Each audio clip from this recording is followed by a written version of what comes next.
hello, viewers, and welcome to a pre recorded segment of the Inkwell podcast where we talk about the more personal aspects of the Black Pill. I am here with a special guest. I'm going to call him Span. And Introduce yourself, Span. hello, guys. I am speaking Span as I am um new. I am new to this whole podcasting thing, but I have liked the idea of doing it, and I am glad that Cloud here finally introduced me to it. Yeah, I t- am. Oh yeah, but should I like say my stats or how should this go? That's an interesting question. Good thing we're both new to this. Yeah. Right. Start off with let's get a general location first. Nothing doxing, but Yeah. like what country, state, whatever you're comfortable sharing. Right. Right. So I was born here in the USA. I was born in Cali, um, by LA.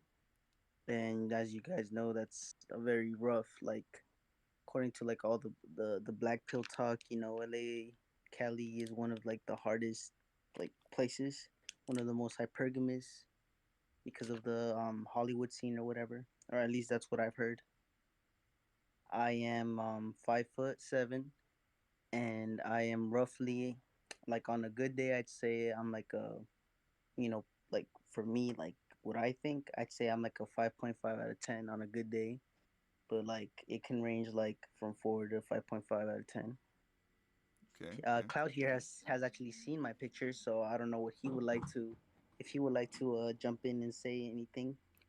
He saw me when I was picture me when I was young, around 17, and one when I was like around you know entering early 20s. Yeah. Let me say it was a it was an unexpected transformation. I'm still kind of shocked. Hardly even looks like the same person. If I'm being honest, I actually rated him at around.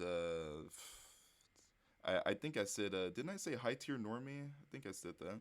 You did, and when you said that, the biggest smile came on my face, man. Like I'm not gonna lie to you. Really? Like, yeah, because ever since I was introduced to this like whole black pill thing, Hmm. one of my biggest, I guess insecurities that I had developed was the whole baby face thing that had shown a picture to to face in LMS, and he had told me like he had mentioned that I looked very young. He had meant like that was one of the comments. He didn't really like focus in on anything, but he just like said like, "Oh, you look very you don't look like you are your age. You look way younger." And that could be a good thing in the future. But for now, it's probably gonna hurt you. We'll And we'll like, get into that soon.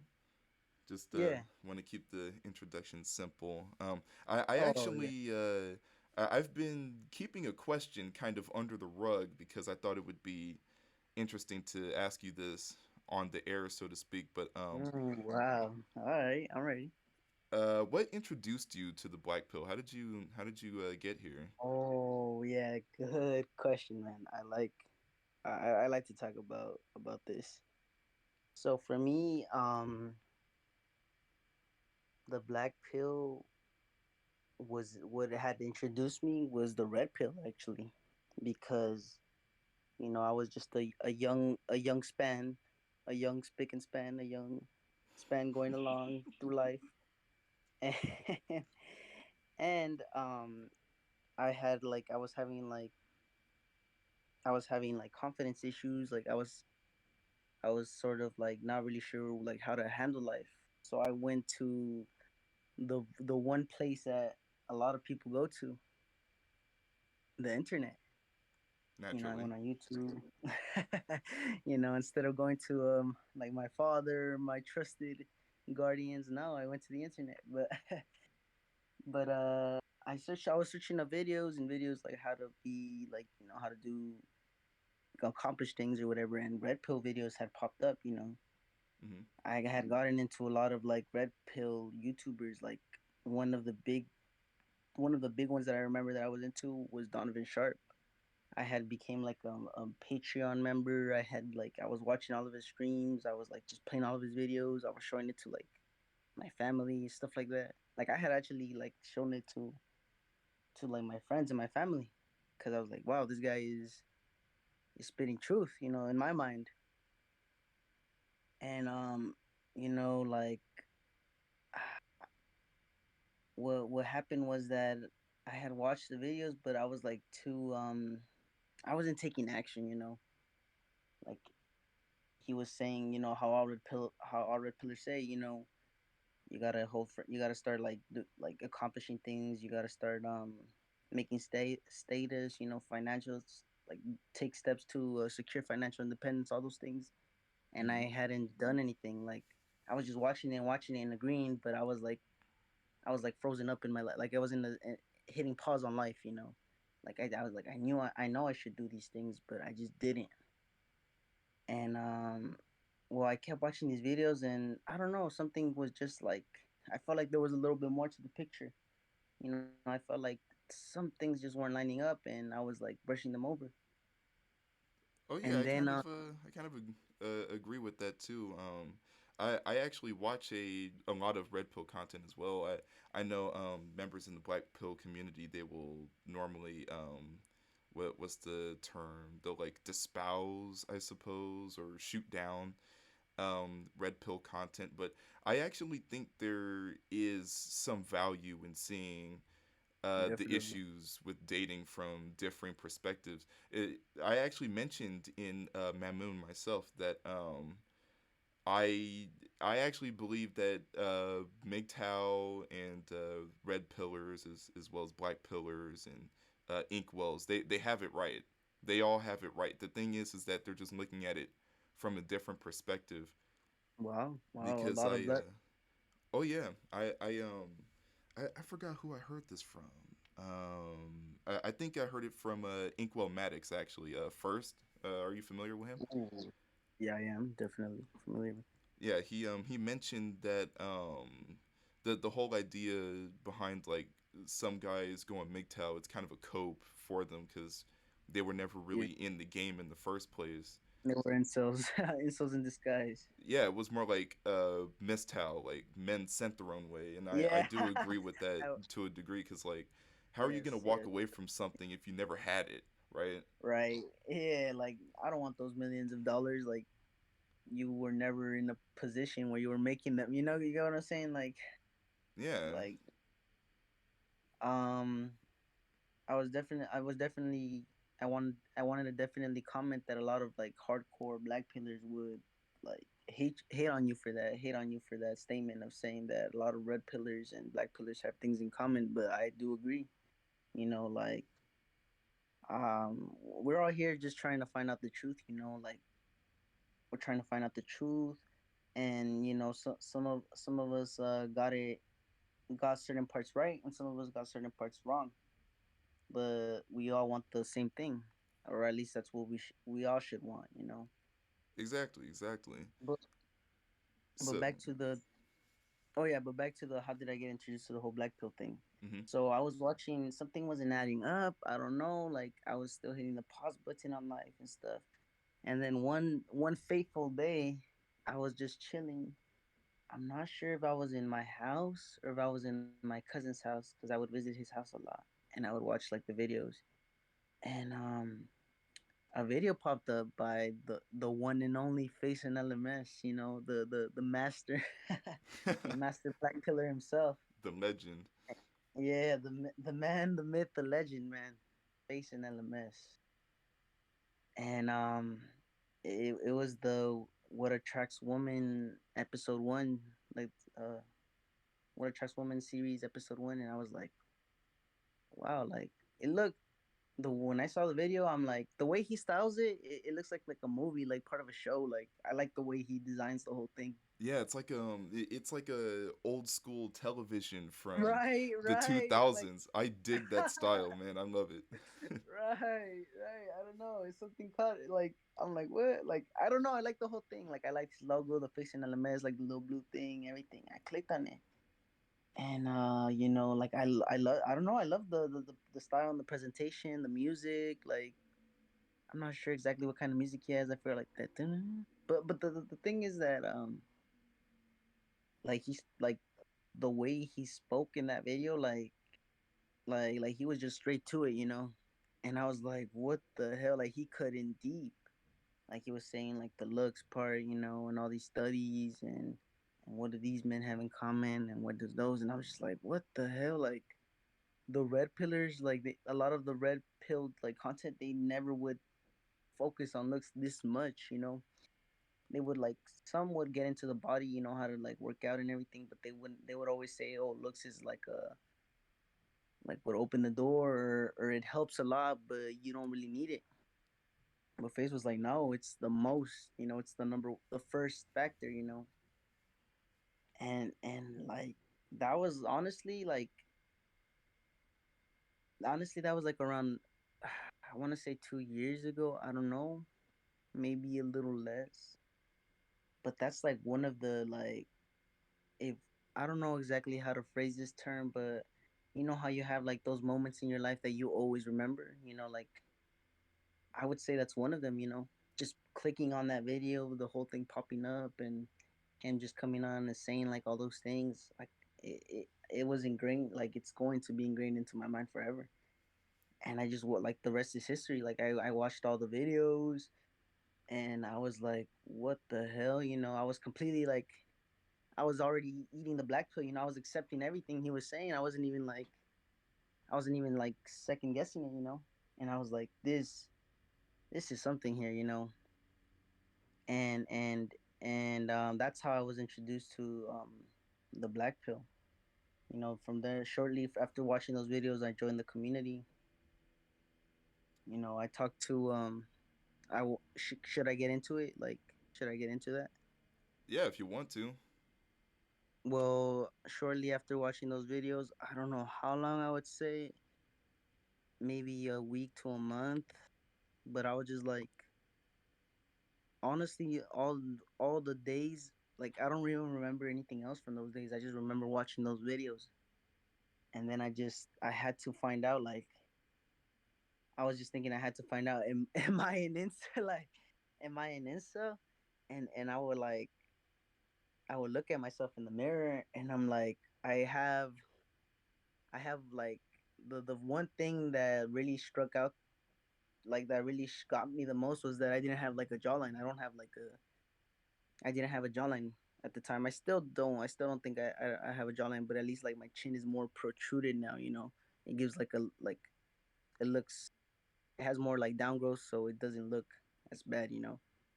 Okay. And but like I didn't have the jawline. I was just and like he kept making up like one thing about those videos or the early Black Pill videos. Some of it has changed now, or I've seen like I've explored so much different Black Pill content from so many different smaller channels, like in my quest for the truth, that I have found different opinions now. But at the time, he was the only Black Pillar I watched. Maybe like Intel TV, and they had both hammered in the point of the jawline.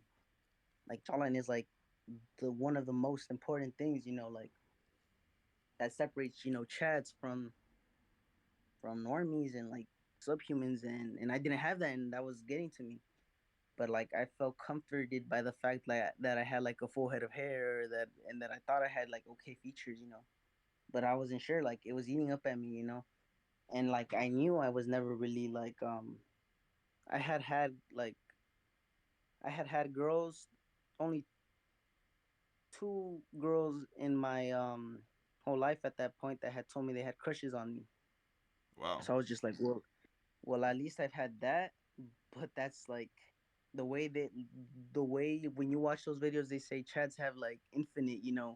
Girls are always crushing on them. They're always chasing them. They've always have like it available. It's like water. So I'm like, well, I know I'm not Chad, but am I like garbage? So I had to find out. That was eating at me, and I made a Discord. Like that's how I got introduced to Discord.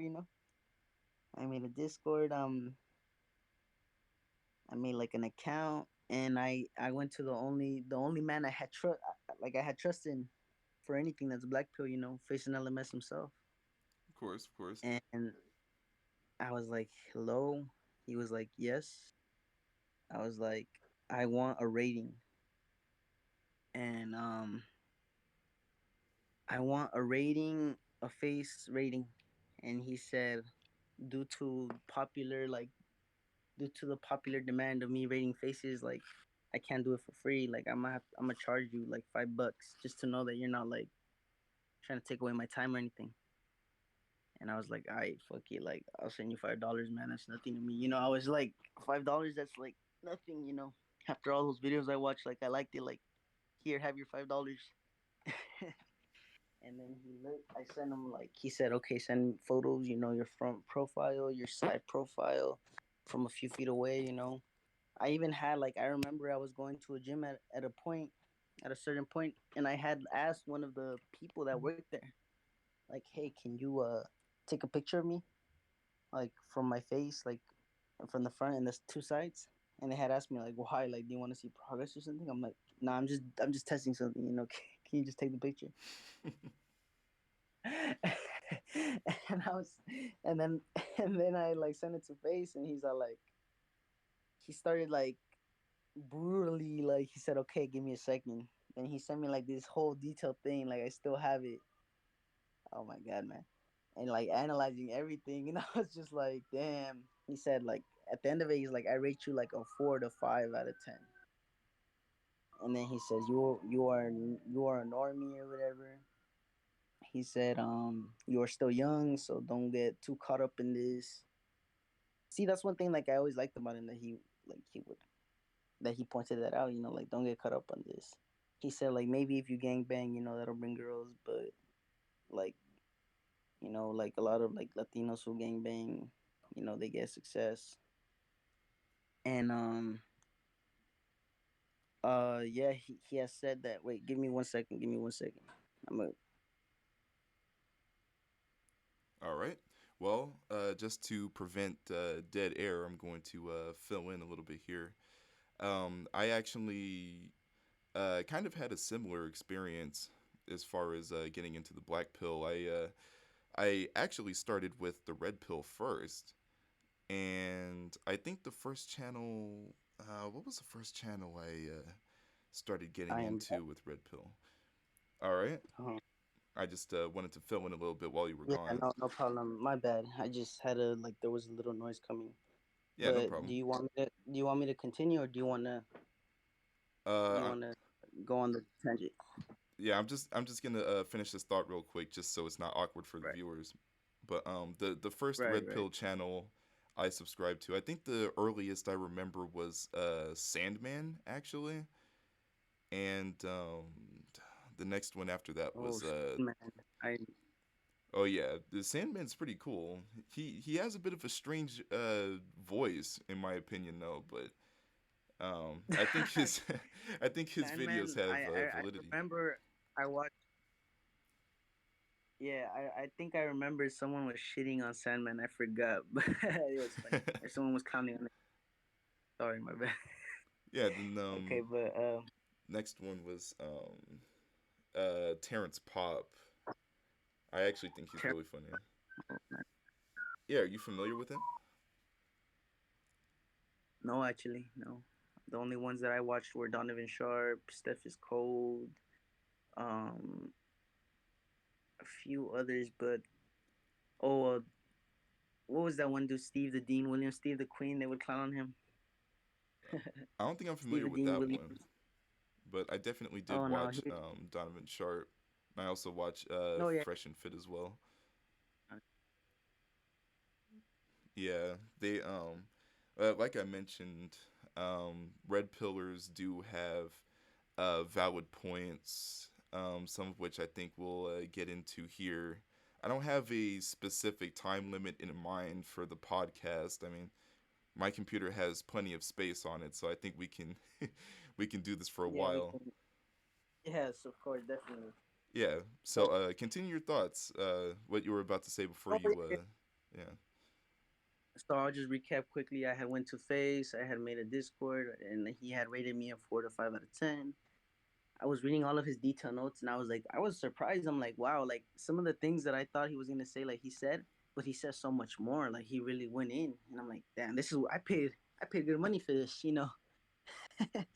and and I really like at the time, man. How do I say this? You know, one thing that I will always like say is that like the people that you look up to, the authority figures in your life, like that matters, you know.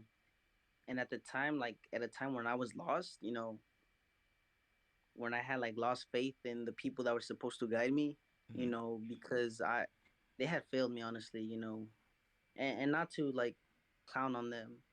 They did try their best and they would had their own responsibilities. So they couldn't, you know, and they also had a lack of like they also had a certain ignorance, you know. So it's not like to like clown on them. It's not to like put them down, but I was lost, you know, whatever, and I didn't have the wherewithal to handle life and succeed in it and build my own status and do my own things. So I was very lost. And when I had seen these videos, man, that was like a beacon of like hope, like like like facing LMS. Like he presented himself perfectly, you know. He was like he had become like my new authority figure, like or my new not authority, but like someone that I looked up to, you know, Hmm. in a time when I was like lost. So when he like sent out when I had like talked to him and he gave me that rating, I was like, wow, like this is he's going in, like he is the deal. This is the deal, the real deal, you know, like he did this on the spot, you know, and and I was just like, well, like I don't remember the exact conversation, but I wanted to keep it going. I didn't want to like, just end it at that, you know, like this was the new guy that I looked up to. Like I didn't want to end it at that, you know. So I kept talking to him and talking to him. And I'm like, let me like you mentioned a server, I think, in your videos. Like, can I join the server? And he said, like at this point, like we had talked, like done a little bit of introduction, you know, a little back and forth. And he told me like he's like, oh, like you have a good vibe. Like I like your vibe. And I'm like, oh, well, can I join your server or whatever? And he's like, yeah, just like verify your process. It would like go through the verification process, and you're like good to go. And you know, I answered the questions. I did what I had to do. I got in the server, and that was like a new community for me. You know, that server that I think it's called in celibates only now. But I had met like you know I had met all of the like I'm like, wow, this is the Blackpool community. Like, I'm here to participate, and I was just, you know, like it kind of gave me new life, you know. Like I had felt excited again. You know, I felt like I had new friends to talk to that could relate, you know, because as you know, Black Pill is very, you know, like to normies or to most of the population, like you know, certain things that you say, they just won't. They'll see it as sexist. They'll see it as like something bad Oh, when you absolutely. don't. Yeah, so you can't really like just. Well, I do. I just talk about it because I'm the type of person that if I have something on my mind, I just like I gotta say it. Like I'm not gonna like I just have to say. You know, I'll try and phrase it in a way that like I'll try to like I won't try to like I had made the mistake of just 100% like saying the 100% saying the full blown truth like bluntly, and I realized, wow, no, I can't just be doing that. I have to like sneak it in, but I'll say it. You know, like I'll get to it. I'll try to get it to it quickly, and I'll try to get to it like I'll try to like make myself clear, and I'll stand on it because that's the type of person I am. But you can't just really like most people won't. Most black pillars aren't willing to do that. You know, they aren't like as quote unquote confident or you know whatever the term is, Oh yeah, or we'll they don't get even. into that term in a second, actually. Oh yeah, sure. Yeah, that's actually Yeah. one of the goals of this channel is I wanted to provide a platform not just for myself but also for, you know, guys like you to have a safe means of speaking the truth without having to worry about persecution, but also being able to reach out to the community at large. That's what I was kind of hoping for, at least. But I'm glad you mentioned confidence because we've had a conversation pertaining to this right before the show, actually. So Yeah. I want you to viewers know like what your general opinions are on the topic of confidence, because much like what I said about red pillars and black pillars having some things in common, it's possible you would face scrutiny in the community for talking about confidence the way you do as well. So Yeah, yeah. yeah, so Well, could you bring that up and let us know what you're all about with that? okay. So the first thing that I want to make clear is the difference between, you know, natural born confidence and gained confidence. Or as I like to use the term like natural born courage, I use courage as a like filler. I'm not really sure what courage means, but I just use it to describe like natural born confidence. Like there are some men that are born and they don't really need to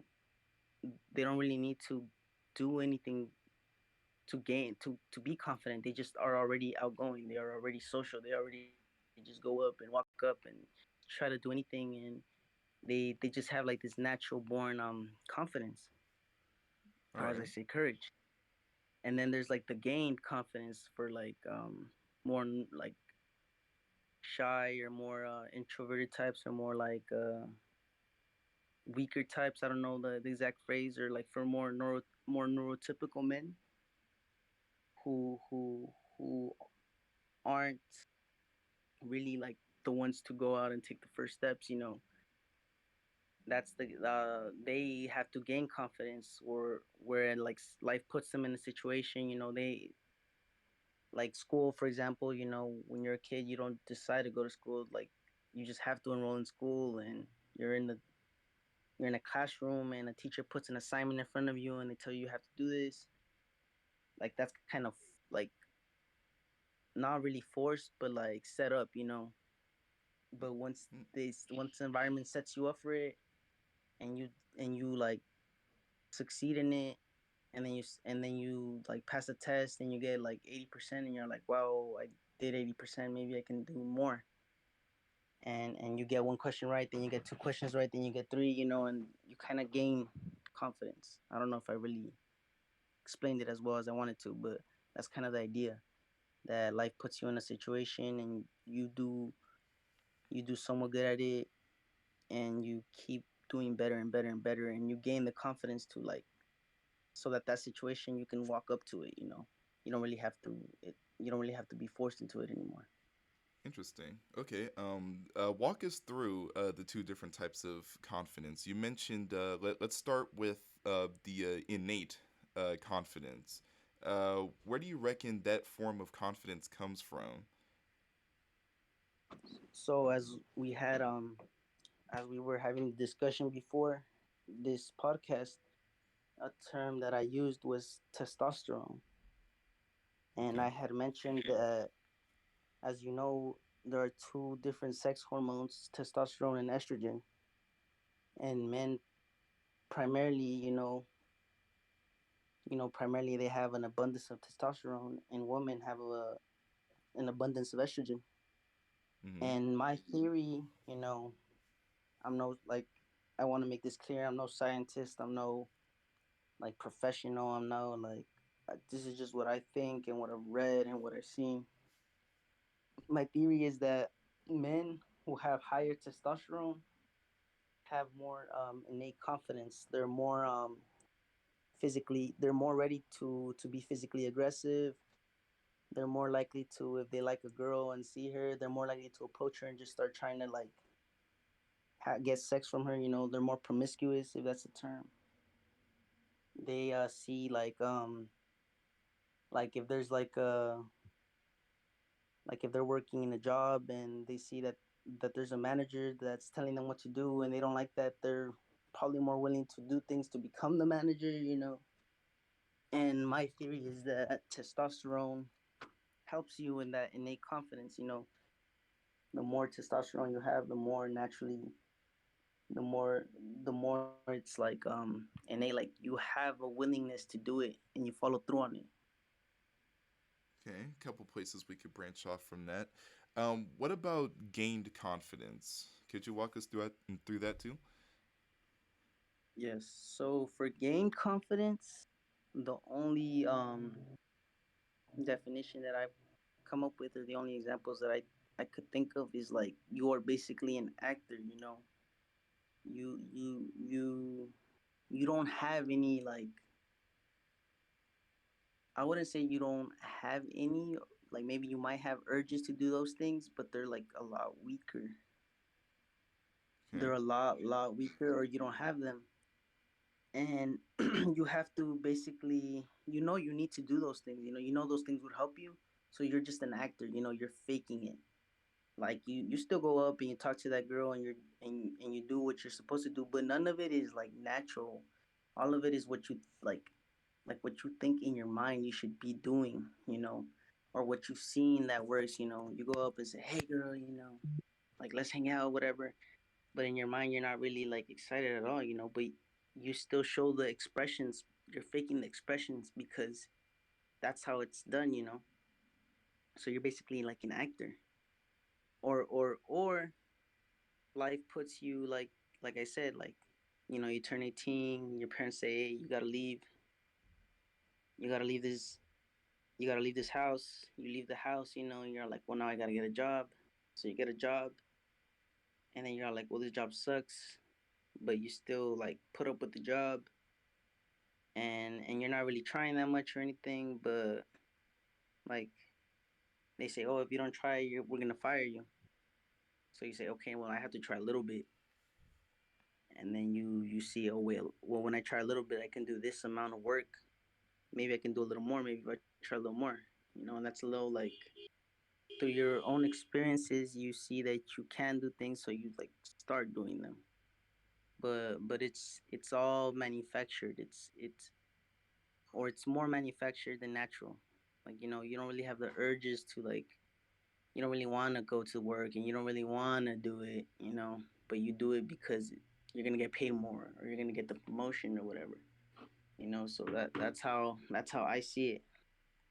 All right. That's more like, that's more like gaining confidence. Like you still don't want to do it, but you become an actor and you do it anyways, and you do become, well, if the results are the same, then that's good. Have you observed Like you. that this Mm-hmm. is the best strategy to go with? Have you seen a lot of success with this? With gain confidence. Yeah. Well, from my person, my only example that I use is my life. I was I don't think, thinking back on my life, I was never really.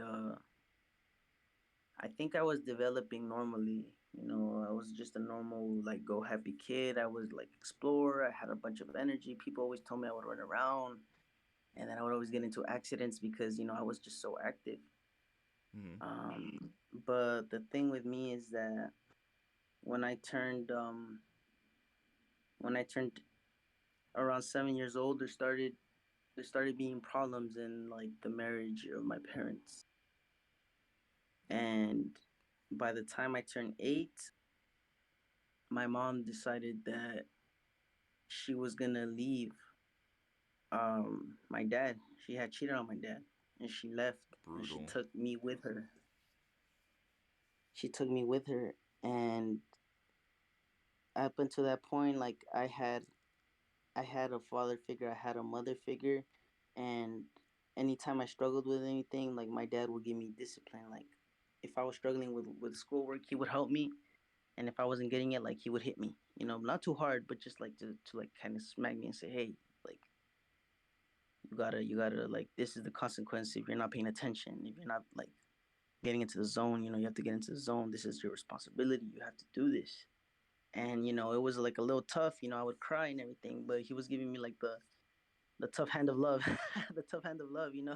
Like do like do what he had to do. And he would always like he was a really good father figure, I'd say. Like he was always working. He wouldn't really he didn't have any vices, and he would always just like encourage discipline me.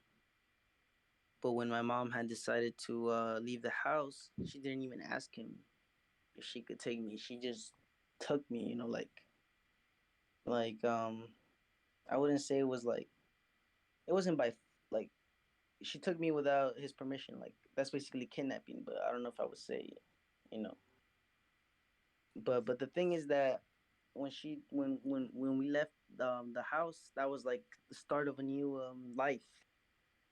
And my mom, as much as I had love for her then, like as much as I loved her then, and my thoughts are confused on her now, like she was not a good like father figure. She was not a good figure. Like she gave me uh she gave me love, and she gave me food, and she made sure I never had to eat. Like I never had to like suffer and like like, oh, where's the next meal? Like that was never a concern. And she would never abuse me or anything. Like hitting me. Like she would like punish me with hits, but she wouldn't like physically like she wouldn't like pass the limit. Um and she was not good in disciplining me. She would let me like if I would eat food, she would give me too much. Like she would give me snacks. Oh, here, eat this, or here, eat this, or here, eat this. Like we would be going to bed. She would make some coffee, and she'd make some sweets, and she'd give me some, and she'd let me have like seconds and thirds and fourths. And yeah, like that, she took away that father figure that was disciplining me. And one thing that I think she did on purpose is that when she would go with she was seeing other men, she would give me games to entertain myself, like a Game Boy or DS, PSP. She would always buy me those games, and every time I would lose them, she would replace them, and she would always make sure to buy me new games. And she made me addicted to it, like so that I wouldn't see what was going on. Like if she was having like she was with another man, she wouldn't like she would take me, and the man would be there, but she would be like, "Oh, here, play on your PSP or play on your new game," or like I guess she didn't want to like leave me somewhere, like leave me abandoned in the house. But I had to witness that. Like now I realize those things, like that she was basically cheating right in front of me. Wow. And she made sure I get addicted to those things so that I wouldn't notice. But I wasn't looking at the game 100 like 24/7. I would turn around and I would see her like kissing up on some guy that wasn't my dad, and I would be like, "Whoa, what's going on here?" So a lot of those things that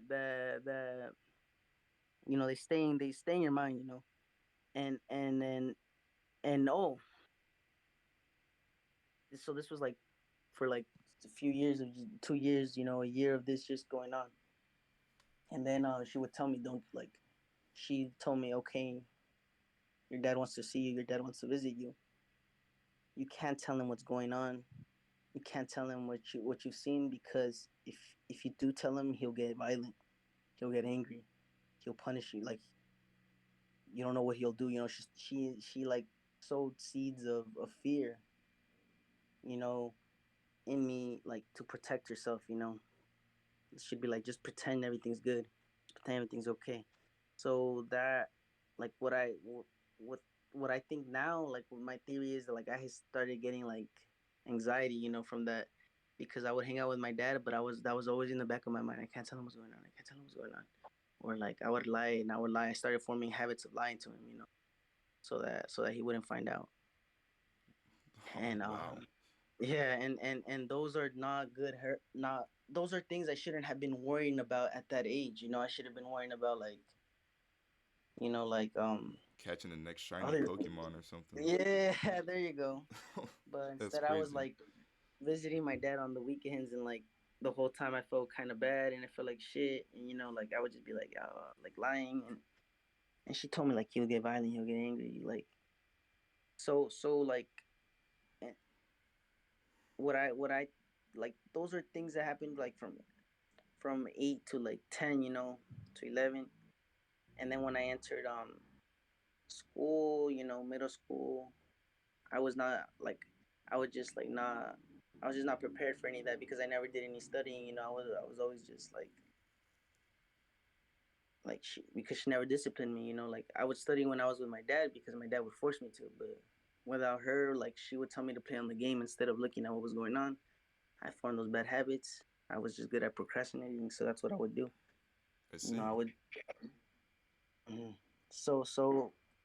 So early on, I didn't get a good start in those habits. So when I should have been like hitting puberty and becoming like a young man, like I was getting obese, which I think maybe stunted my puberty. Like I was 12 years old and I was like like overweight, like severely overweight, and I shouldn't have been at that weight at that age.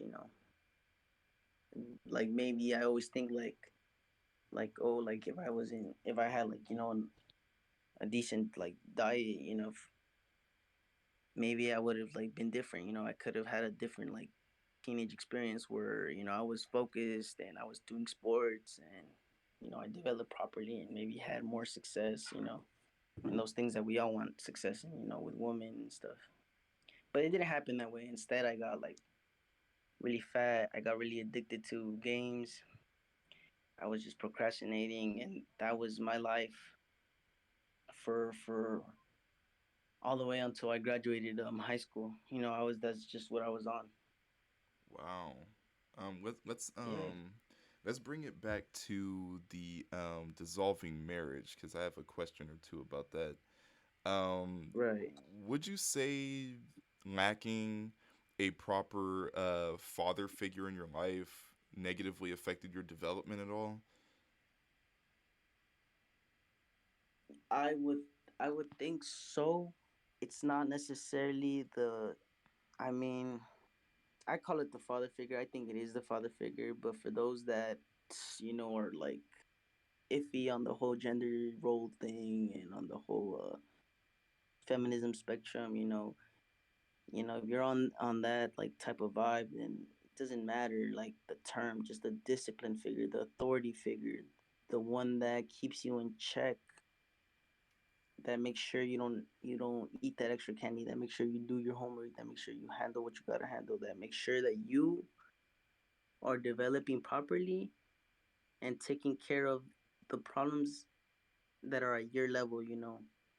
If you're 6 years old, you should already be dressing yourself when you wake up. You should already be do like you should be able to do this problem by yourself. you know if you if you're 8 years old, you should be able to like for some kids, at 8 years old, they were already going to school. They were already waking up, by themselves. They were like getting ready for school. They were leaving their house and going into the bus with strangers all the way to their school, and that was like already at 8 years old. So I don't know. Like I'm not. I have my own theories on what responsibilities you should have for your age, but that's just what I saw. And I didn't do that until like middle school, dude. Like I was 12 years old, and that was the first time that I went to school by myself. Because my mom, like, I always had somebody that would take me. And I was I think that that authority figure that makes sure that you're disciplining yourself and that makes sure you can handle, like, you're learning how to handle problems and how to become independent. I do definitely think that's a necessity, like for development I see. I and see. growth. Wow, that was quite a lot of information. But thankfully, we have Yeah. this on tape, so we can always review. But Right, I right. had another question. Ah, yes, yes, yes. What was high school like? Because you mentioned a lot about your younger years and presumably middle school, but what was high school like specifically? High school, in my mind, was just a continuation of what I was doing in middle school. It was like middle school part two, which was just it was just like I had kind of hopes like during the summer between middle school to high school. I had hopes like I was thinking about middle school and I was like I didn't do what I wanted to do. Maybe like this is the start of a new era, turn of the leaf, Maybe I can like join a sport or like it wasn't too strong, but it was there. Like I was thinking like, well, I could start myself over. But it wasn't like I had no I had bad habits and I had no like proper authority figure to discipline me. So it was just a continuation of what I was doing. You know, just um, just procrastinating and falling into bad habits. But I did enjoy myself. Like one thing that I started to do in high school, which well, I didn't start to do it, but I started like really honing in is like I always like to be a class clown. I always like to make people laugh. I always like to like talk to people. I've always been like a social person.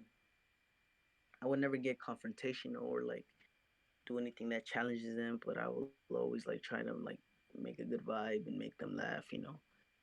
And in high school, like I really had fun with that. I really like there was so many more people that I would always talk to and everything, and I didn't even know it, but I was building up clout for myself, like or status for myself, because I remember there was a point where I like all of that culminated. I think like I remember one time I was in 11th grade and I wasn't even saying hi to people; they were all saying hi to me.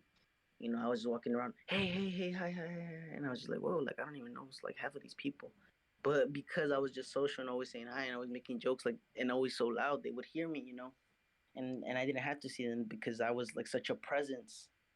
And they would always like, hey, yo, that's the funny dude. Oh, that's the guy that makes the weird noises, like the weird jokes. The funny, the weird but funny jokes. Oh, that guy that has a good vibe. And I didn't even know it, but I was just like, what the hell? Like all these people they know me, like what? And in regards to girls, I remember like there was this one girl like she completely mugged me, dude. She was like a grade higher than me. She was like fully developed. She was pretty. She was like a basketball chola type girl. And I remember like it was so weird because she introduced herself to me in Spanish class. She's like, "Hi, like you're helper, right?" And I'm like, "Yeah." It was good. And she was just like, "Oh, I'm so and so, so and such." I forgot her name now, but she introduced herself to me, and she's just like, "We're friends now, right?" And I'm just like, "Yeah, sure. I'm friends with everybody." And I was like, I should have thought about it, but like she was acting submissive, and she was acting like maybe like giving choosing signals. She was acting like she was talking to me like I was the bigger one in the conversation. Like she was looking up to me like when a little brother talks to the big brother, the cool big brother. Like oohing and eyeing over everything he says. That's how she was. That's the type of vibe that I got from her. Like she was just like she came, she introduced, and she was just like waiting, hanging on every word. And like every time I saw her, she would always say hi, and I would always say what's up. And she had came up to me like two extra times. I remember like to just shoot the shit, just to just like chat it out, and I was just chat it out, I was just being me. And that was one thing. That was one thing that I always hit myself in the head, like damn, like she completely mugged me, but like I should have seen what was up there. Other than her, I remember distinctly two other girls, but the one girl who I had a crush that had a crush on me, the first one, she wasn't. It was during like right before high school like started, so like summer of middle, like at summer between the eighth and ninth grade. So she. Did you want me to go into what happened there? Hey man, share whatever you're comfortable sharing. I'm listening. Oh, so basically, like I had just talked to this girl in middle school. Like I had got to know her, but I wasn't. We didn't have no classes together. And she messaged me, She messaged me like, no, what happened is that I had known her in sixth and seventh grade, but then she, I think, left during the final, during eighth grade. She had transferred to another city or whatever, and to school in another city, and that was the end of that. I didn't know any more from her until one time, like, I remember I was scrolling through Facebook, and I got a friend request from her, and I'm gonna call her Bella, and I remember I saw her like the thing like Bella sent you a friend request. I'm like, what? Like I didn't even know this girl. I didn't have no classes with her. Like I was like, didn't she move to another city? I accepted the request, and she had told me like, you're. She said Albert. She had said Albert. That's what they call you, right? And I'm just like, no, that's my friend. I'm not that. And then she's like, oh, I got you confused. I thought you were him. I'm like, no, like my name is like, it almost sounds the same, but it's pronounced like a lot differently. And I'm like, ah. And then I said, oh, my name is Span. And she was like, oh, Span, I still remember you though. And I had a crush on your friend. And I'm like, what the hell? Like, and then I'm like, okay, then why don't you tell him that? Like, why are you telling me that you had a crush on him? Why don't you tell him? He said, it's because I'm shy to tell him. Like, can you tell him for me? And I'm like, I mean, I guess, but he doesn't have a Facebook, and I'm gonna have to wait till I see him in school. And she's like, oh, okay, well, you do that for me. And I'm like, okay, but I'm like, why end the conversation here? I'm a social person that likes to talk, so I just started like making conversation with this girl. Every day I would just talk to her, and then make funny jokes, make her laugh. And you got to keep in mind that at this point in my life, I'm like 5'6", 5'7". I haven't reached full height yet. I'm bloated. Like I'm like a normie maybe, but normie if normie, but like still not fully developed. Like I still don't got no mustache, no nothing. Like complete baby face. Well, I mean, which is more normal at that age, but some kids were already starting to grow out of it. This was like 13 already. And so like, yeah, just keeping to that count. Like I was no Chad. I was definitely not even like a middle school Chad. Nowhere near that. I was just some fat normal like kid.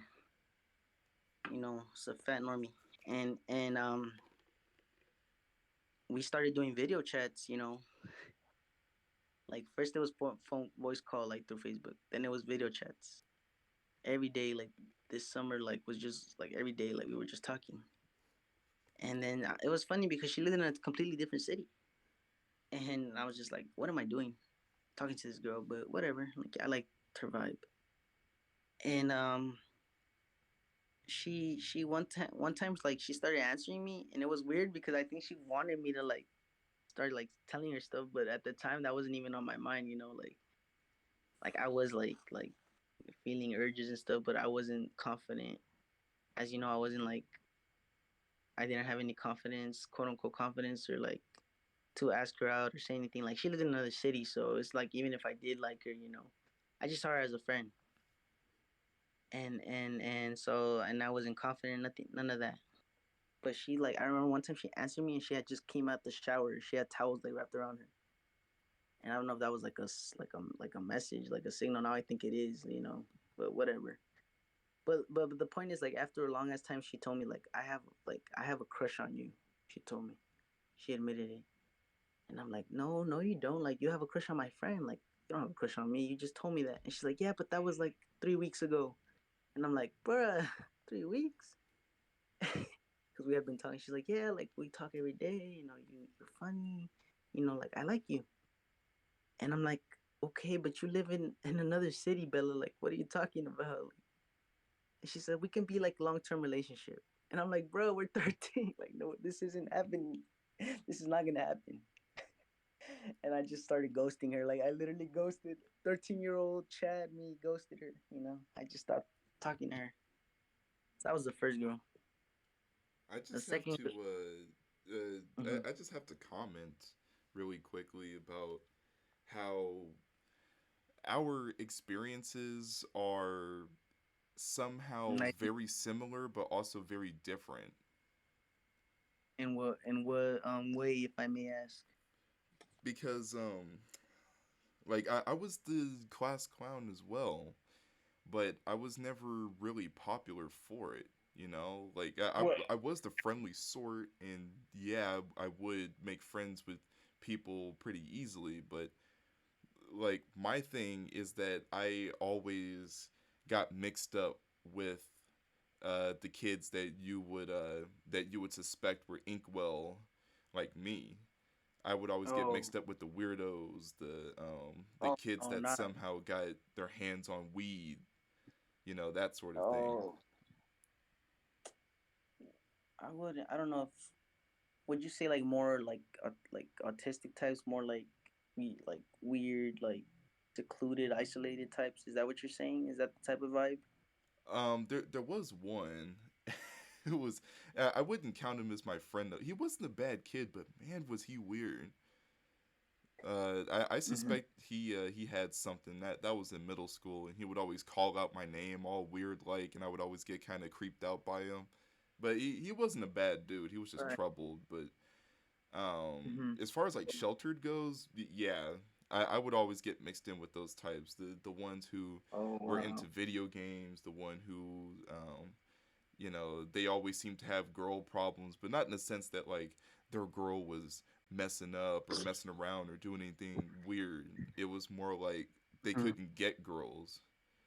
Right. I would always find a way to get mixed in with that crowd, and I always Wow. I would think back on it every so often and be like, was that a warning of sorts? Like, was that a message? Was that a? Because it happened, Oh it man. wasn't a one-off thing. It happened way too often for it to be coincidence. I'm always Right. with inkwells. I'm always with the Just bumping unpopular it. kids, you know. Wow. It's so Well. strange. Right. So that's where I feel like we differ a lot, because like Well, well, I do have to make it clear that I am sort of reminiscing on the better parts of those times. Like there's definitely a lot of like I was definitely how would I say this? Yeah, I'm definitely reminiscing on the better treatment I got from that, but there mhm. was also a lot of like we're not laughing with you, we're laughing at you type moments. Oh, And there brutal. were, yeah, yeah, like I'm not gonna deny it. Like there was a lot of like a lot of that type of vibe going on. So it's not like I'm trying to like flex. No, like I got some good treatment, but I got also a lot of shit, or a lot of bad treatment. And there was also, how do I say this, a type of like you're like the monkey that we, oh monkey, do the thing, type deal. Like that's all you do, but we don't really care about, oh, like, do you want to be invited to this? Oh, do you want to hang out here? No, just, hey, that's the kid that does the thing, that does do the dance. Yeah, I There was a lot feel of the that. exact same way. Like And there I was. was never particularly disliked per se. Like I could make friends all right, at least with other dudes, you know, inkwell dudes Right. obviously, but as far as girls go, it was a whole different story. A whole different story. And not a good one either, but I'll let you finish your thought before I go off on a Oh, tangent on that. right, right. Thank you for letting me. Okay, so yeah, there was a lot of that, and there was also a lot of how do I say this? Like I was always like friendly, but I would also never try to push it. I never thought I was like. I was also, there was some bullying too, like physical bullying, but thankfully it never got too bad, and it was usually caught up quick. But it did happen, and I don't think that helped in my case, because because that only made me like more shut off, more like like not get physical, more not confident in like my ability to defend myself physically. So there was that. There was a lot of that, definitely. So, but there was also the good parts, which I do enjoy. I was never really with like the popular kids, but I was thankfully never with like incels or like with incels either. I was like with normal kind of popular kids, and they had their own thing, and we did our own things. Like I would get invited, and we kick it, and we do stuff, we do fun things. Hmm. But yeah. As for the final girl that liked me, that was like all the way to the last year of high school, and she she funny thing is that she made all the moves. She came up, she would start like I did all the hey, how are you, and being persistent and making her laugh, but I never I never like took it farther than just making jokes and being a clown. Like she's the one who like would get really close to me and like start holding my hand or like start rubbing on me, stuff like that. And like those are clear indicators of interest. And my like I think I kind of knew, but I just like I knew there was times where I knew, but I'm just like no, like I'm not gonna act on this. Like I'm like I don't know nothing, and I just didn't take it like I didn't take it like I never said hey, do you want to go on a date? Hey, you want to be my girlfriend? I never did that. But later on, like I remember after I left the school and I went to college, my friends were like, dude, she admitted that she liked you after you left. I was like, oh, but yeah, that's my experience. School, like friends, crushes, yada yada. Would you believe me if I said we just got past the 1 hour mark? Cool. Yeah, actually, it feels right. It feels right. Yeah, it feels about right, and I feel like It we feels still have a lot more to cover too, because like it oh, definitely. always just something new comes up every time. I feel like we're about to reach the end, and then something else interesting comes up, and then Well, we just keep well, gabbing. well, since we're both new, yeah, since we're both new to this, it's like a new experience. Like this hour felt like when I'm just doing my own thing, an hour passes by like nothing. But when it's like this new experience, it's like I don't know, it just feels right. It just feels like it just feels proper. I don't Yeah, know. I it like. actually feels pretty cool. I like this. I hope everybody else kind of gets that feeling too once we Imagine. put the episode up. They better. Oh, I can already imagine what people are gonna say. I'm actually interested to see what they have to say. I hope so too. Viewers, please leave some Mhm. comments down. Yeah, Gonna hey, give some love to a new podcast. Yeah, support a up and coming podcast. When we get to 1 million, baby, or when you get I to 1 million. wish. I wish. Oh man. But yeah, going back to the clear indicators of interest. Actually, I'm interested Ooh, in that one ooh. because I'm gonna be honest Right. with you. I don't know all that much about indicators of interest, and I think I've Mhm. made it pretty clear as to why. But in case anyone is wondering, I am an inkwell, so I don't know a whole lot about indicators of interest, if I'm being honest. Although that isn't to say I haven't had like any interest levied towards me at all.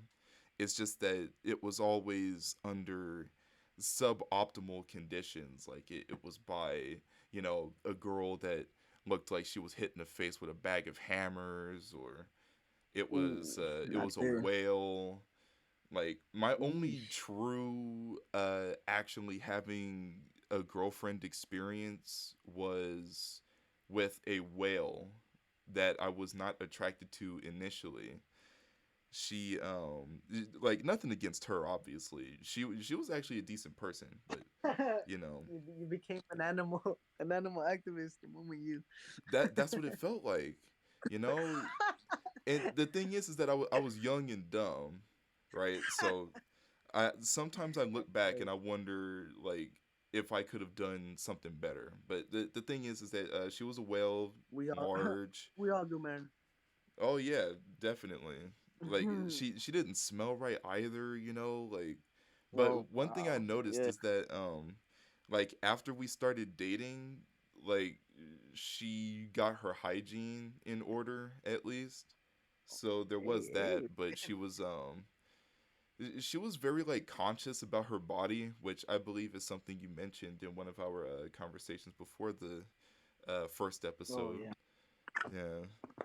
So like the reason why I look back on it is because like the reason why I went with her in the first place is because obviously Inkwell I didn't have a choice and it kind of brought me back to something that Donovan Sharp mentioned if I remember right or yeah I think it was Donovan. He mentioned something about fat girls being what did he say? Fat girls Yeah, being for voices low and stuff. value guys or something. Yeah. Yeah, I think he Chubby said that. sister.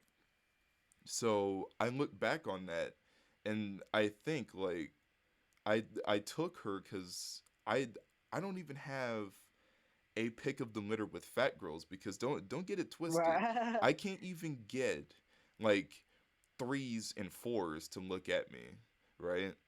Like Right. this is a Okay. one off something I can't really replicate with any level of consistency type of thing.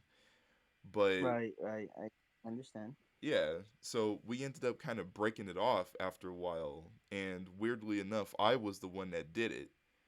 And I think like a lot of inkwells they'll say, you know, they're not going to mess with like whales and stuff like that. And I get that cuz like that's just not attractive at all.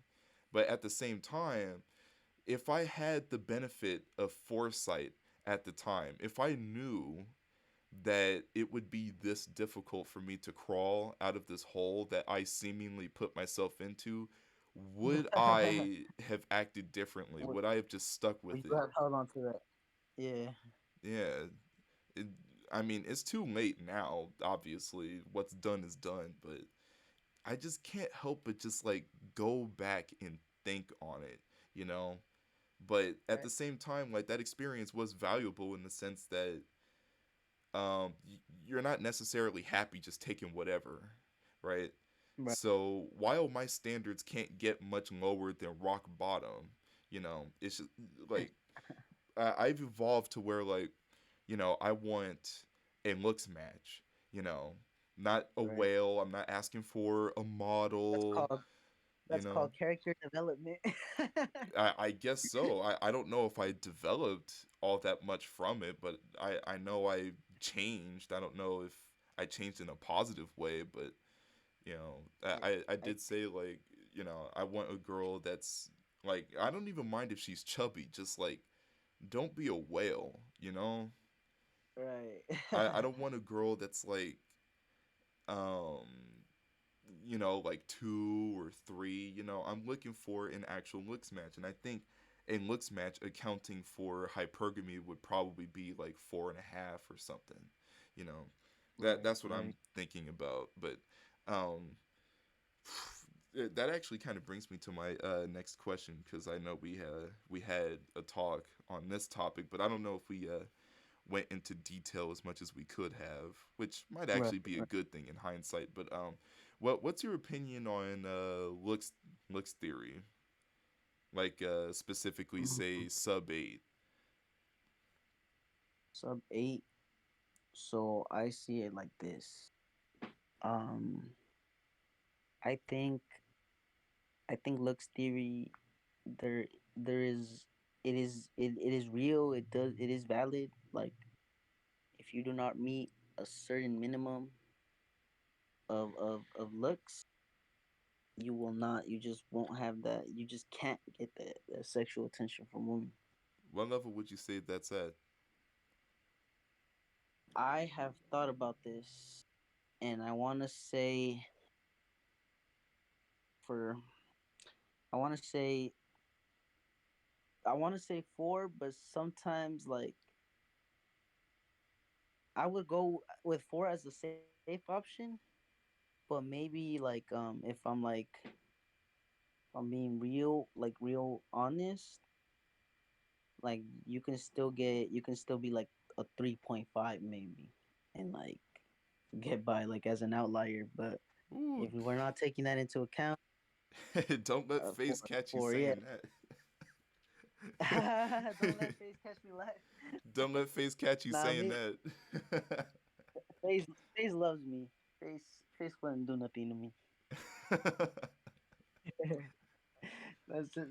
That's all I have to say. We're buddies for life.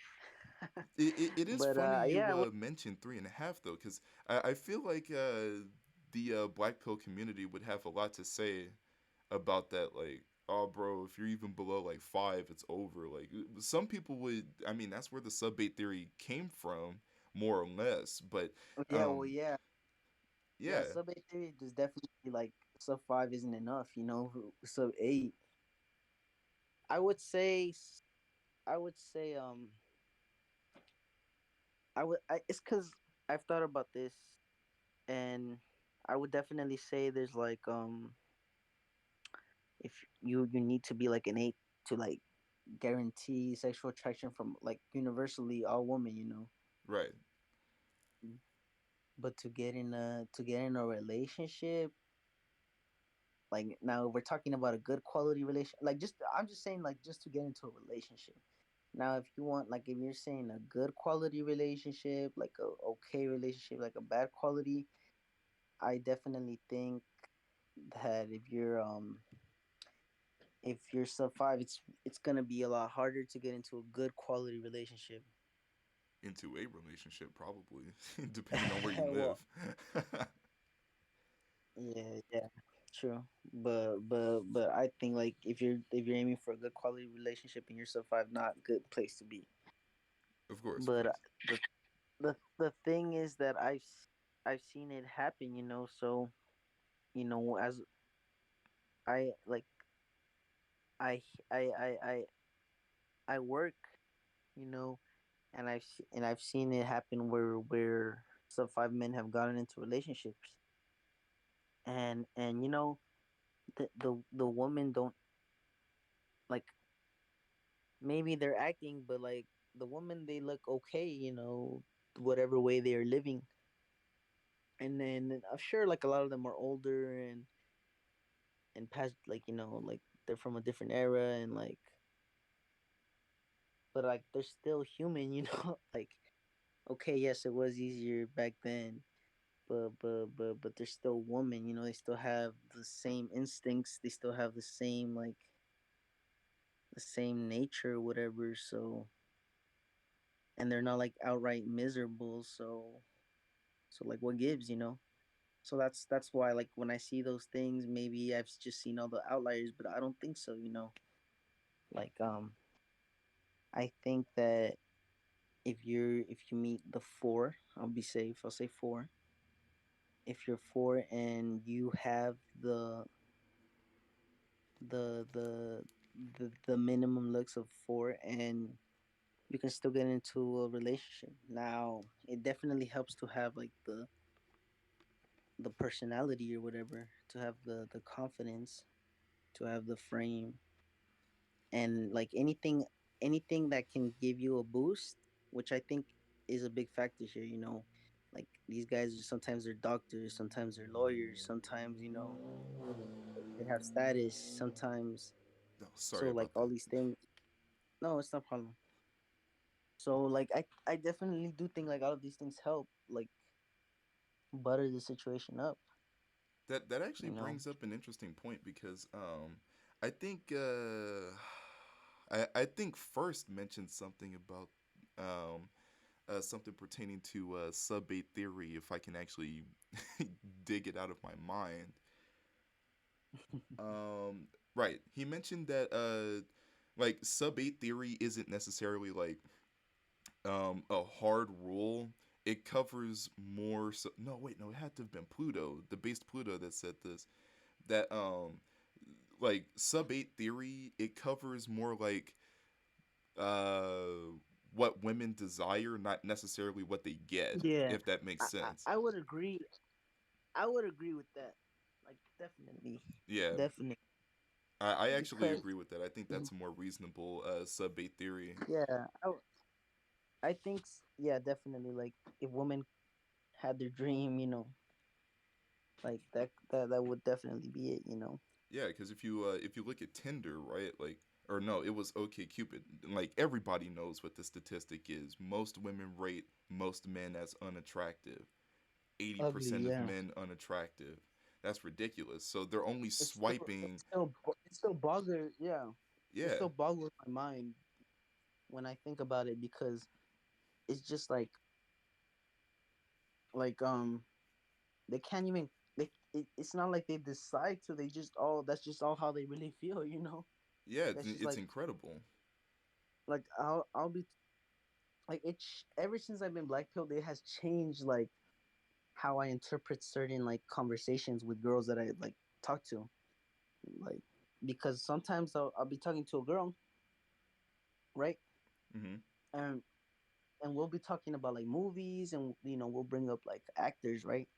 And a lot of these actors, they're like chads, they're like the chads of the pick of the litter. Like they're or like even if they're not the chattiest chads, they're still chads and they know how to act and all that, so they have everything. And ah, I'm not sure what what you know the Marvel movies, the character Thor, Chris Hemsworth, I think, is the actor who plays him, right? Thor. I'm Yeah, not I sure don't if know him by name, but I know the guy you're talking about. Yeah. well, Chris Hemsworth. If that's not Thor, that's Captain America. But the character actor who plays Thor, we were talking like we briefly he was briefly brought up in the discussion because we had seen as you know I'm Hispanic. We went to a place to eat that's predominantly Hispanic, and there was this one JBW running player there, Oh just one goodness. white guy, and he was pretty tall, and he was pretty built. He wasn't like catcalling or anything, or I just like said that to like make a joke, but he was just there like eating and chilling with some lady, with a lucky lady, and I guess he just wanted to mock all the Hispanics there. But the point is that we had talked about him, and I'm like, oh, he looks like she's like she looks like that one actor. She said, oh, he looks like that one actor, and the one that plays Thor, and like we started going into it, and I was like, yeah, like I'm sure that dude gets a lot of women. And she said this, and I kid you not, she said, oh yeah, I guess like I really do see. She said it, but like with like this air of like genuinity, like this air of sincerity. She said, I really do see why girls go Google and Gaga over him, but I just don't really get it. And I'm like, like she used such a dumb term, Google and Gaga, but like that's how she said it. Like I see why a lot of girls like really like him and go Google and Gaga over him, but I just really don't see it. Like I don't really feel that way. And I'm like, what? This dude like this dude is like a mugger. He's like tall, he's like huge muscles, like beautiful blue eyes, like and you're telling me that this man doesn't really like basically turn you on like that, like you can see why other girls like him and find him sexy, but you don't. You get what I'm saying? And I'm just like, damn, like now, like I'm not gonna like overplay it. Like maybe that was just like an offhand thought, or that she said, and she didn't really mean it, but I was just like, wow, like if before the black pill, I never like I would have thought she was just joking and she was just making shit up. But now like I kind of do believe she was being serious. And then I'm like, well, what about other actors? I started bringing up different like models, or different like actors that look good.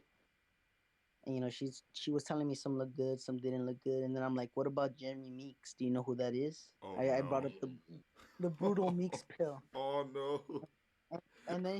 And then when I said that name, like her eyes, I'm telling you, she made like this flinch, like if I like smacked her. Like I'm like, no, like Don't tell me she signed the petition. That was what was going through my mind. Like she freed Meeks, you know. She started the movement to free Meeks. I can already feel it. Nah, Oh but she no. and then she said, "Oh, isn't that the dude that got freed by all the girls?" And I'm like, "Yeah, that's the guy." And she said, I don't really like him like that. I don't think he looks all that good. I only like his eyes though." Wait, she's concerned about his. Okay. Yeah, she's like, I saw his picture and I don't really know why. She said, I don't really find him that much attractive, but he does.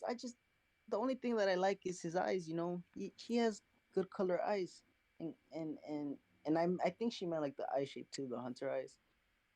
But I'm like, man, The Meeks like pill is real. the yeah, like I'm like Meeks defeated or what or upheld, like Didn't like even damn. acknowledge his crime, just talked about how he looked. But Brutal. she said the thing is that she said I don't find him that attractive. I do like his eyes though, and that's it. That's all she said about the Meeks pill. Wow. And I'm just like, either way you interpret that statement, like even if she was only focusing on his looks, either way you interpret that statement, like it still doesn't add up because look, either she's clowning on the model, like the cream of the crop and looks, still shitting on that, or she was just focused on the looks, so either way it's not good for us, that Yeah, we're there not is even no on that good way next to look level. at that. Yeah, there is no good. Either Chad is still either Chad doesn't appeal to all women, or Chad does appeal to all to all women. You get me? Like, and I would rather hope that Chad appeals to all women, because if even these Chads weren't, and this girl wasn't anything special, I'm telling you, she's like, you had seen a picture of her for a brief moment. I had allowed you to have a glimpse, so I still don't But know she how was you like, consider her. I mean, yeah, the makeup, but I wish I would have had like a before and after picture so I could just tell what you well, were talking about. I'll try and find something to send you. I'll try and find in the future. Although But this but, but topic you brought up, is actually good because I've been wanting to ask you like what did you think about JBW? Not to be confused with Just Be Woman because we all know that's we all know that one is the law. most brutal pill. That is law. I'm pretty sure Face brought this up in one of his streams, but like a dude, he was on Tinder. He got no matches, but the second he took the trans pill and like Oh no wow. homo, but like he looked hot Yeah. when he changed, Oh right? wow. He got hundreds of matches. I was like, bro, brutal. Just Be Woman. That's the real Just be one. JBW. That's But I mean, he was an attractive like that was an attractive transition, right? Because there are some that just go wrong. I don't know if those would have the same success with normal men. Oh no, absolutely not. I'm not arguing that necessarily. I'm Right. just saying like Okay. Yeah. Yeah. under Yeah. But normal like, circumstances, like if they you go trans and you if look, you raise your value, yeah, yeah, your you like value just skyrockets. skyrocket, yeah, that, and But it's that is when you really think about that, that's sad. Like, like, like it's imagine, brutal.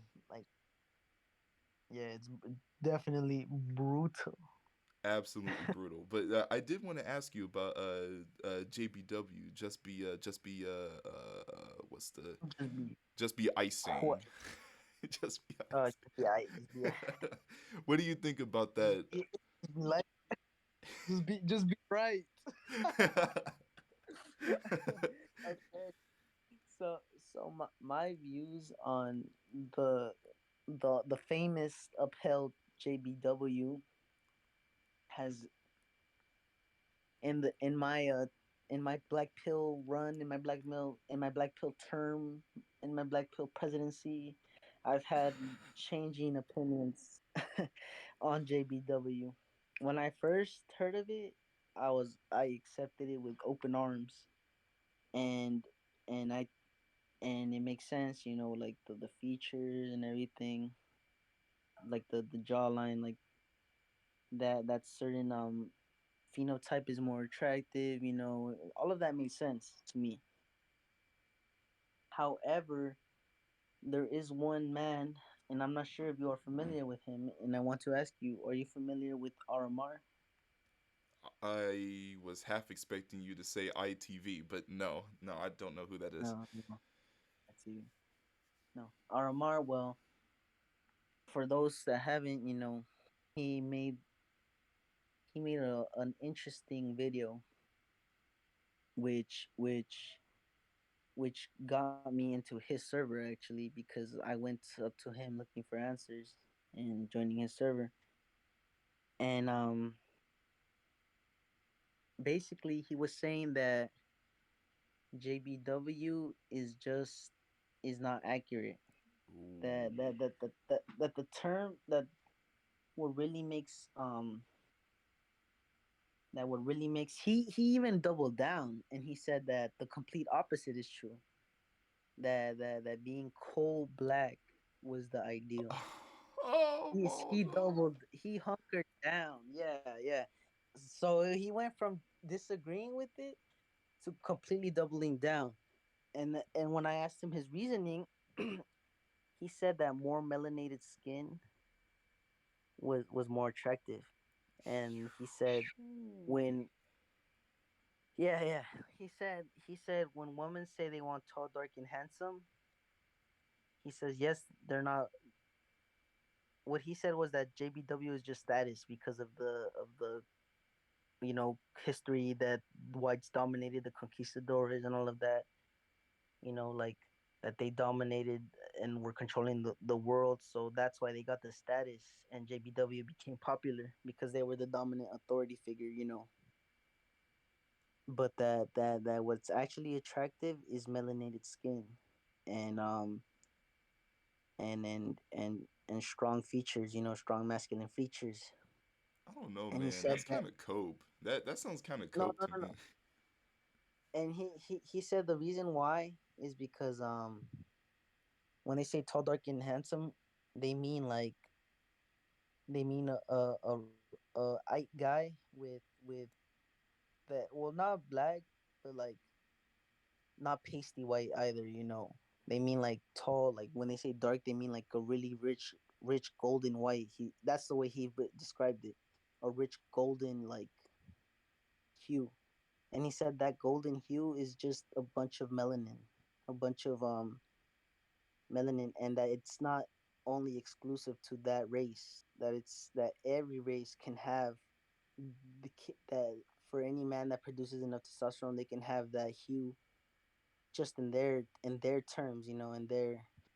And he provided examples which I'll have to look for, but so Yeah, you I can see need to them. see this And because, he showed like, me, yeah, he showed me like different races, and he says, look at all of their skin, look at all of their features, like. And I'm like, well, yeah, this does. At the time, I told him, yeah, I do see what you're talking about, like. And he used the famous. I'm not sure if you're familiar with the site Photo Feeler. hmm, Photo. Have you ever heard of Photo Feeler? I don't know why, but it sounds familiar. Well, basically, Photo Feeler is a completely it's a completely bias free, quote unquote bias free, like way to get physical attractiveness ratings. You basically upload a picture, and 10 anonymous women in a certain age range, they rate you on a scale, of like how attractive you look, how friendly you look, and how sociable you look. This is all from my memory. I could be a little wrong. They Oh, rate you, and they're not told the other scores. They're not. Then they have to make a comment, like a comment on how you can improve your picture, or whatever they want to say. And then they average the scores that all the different women gave you.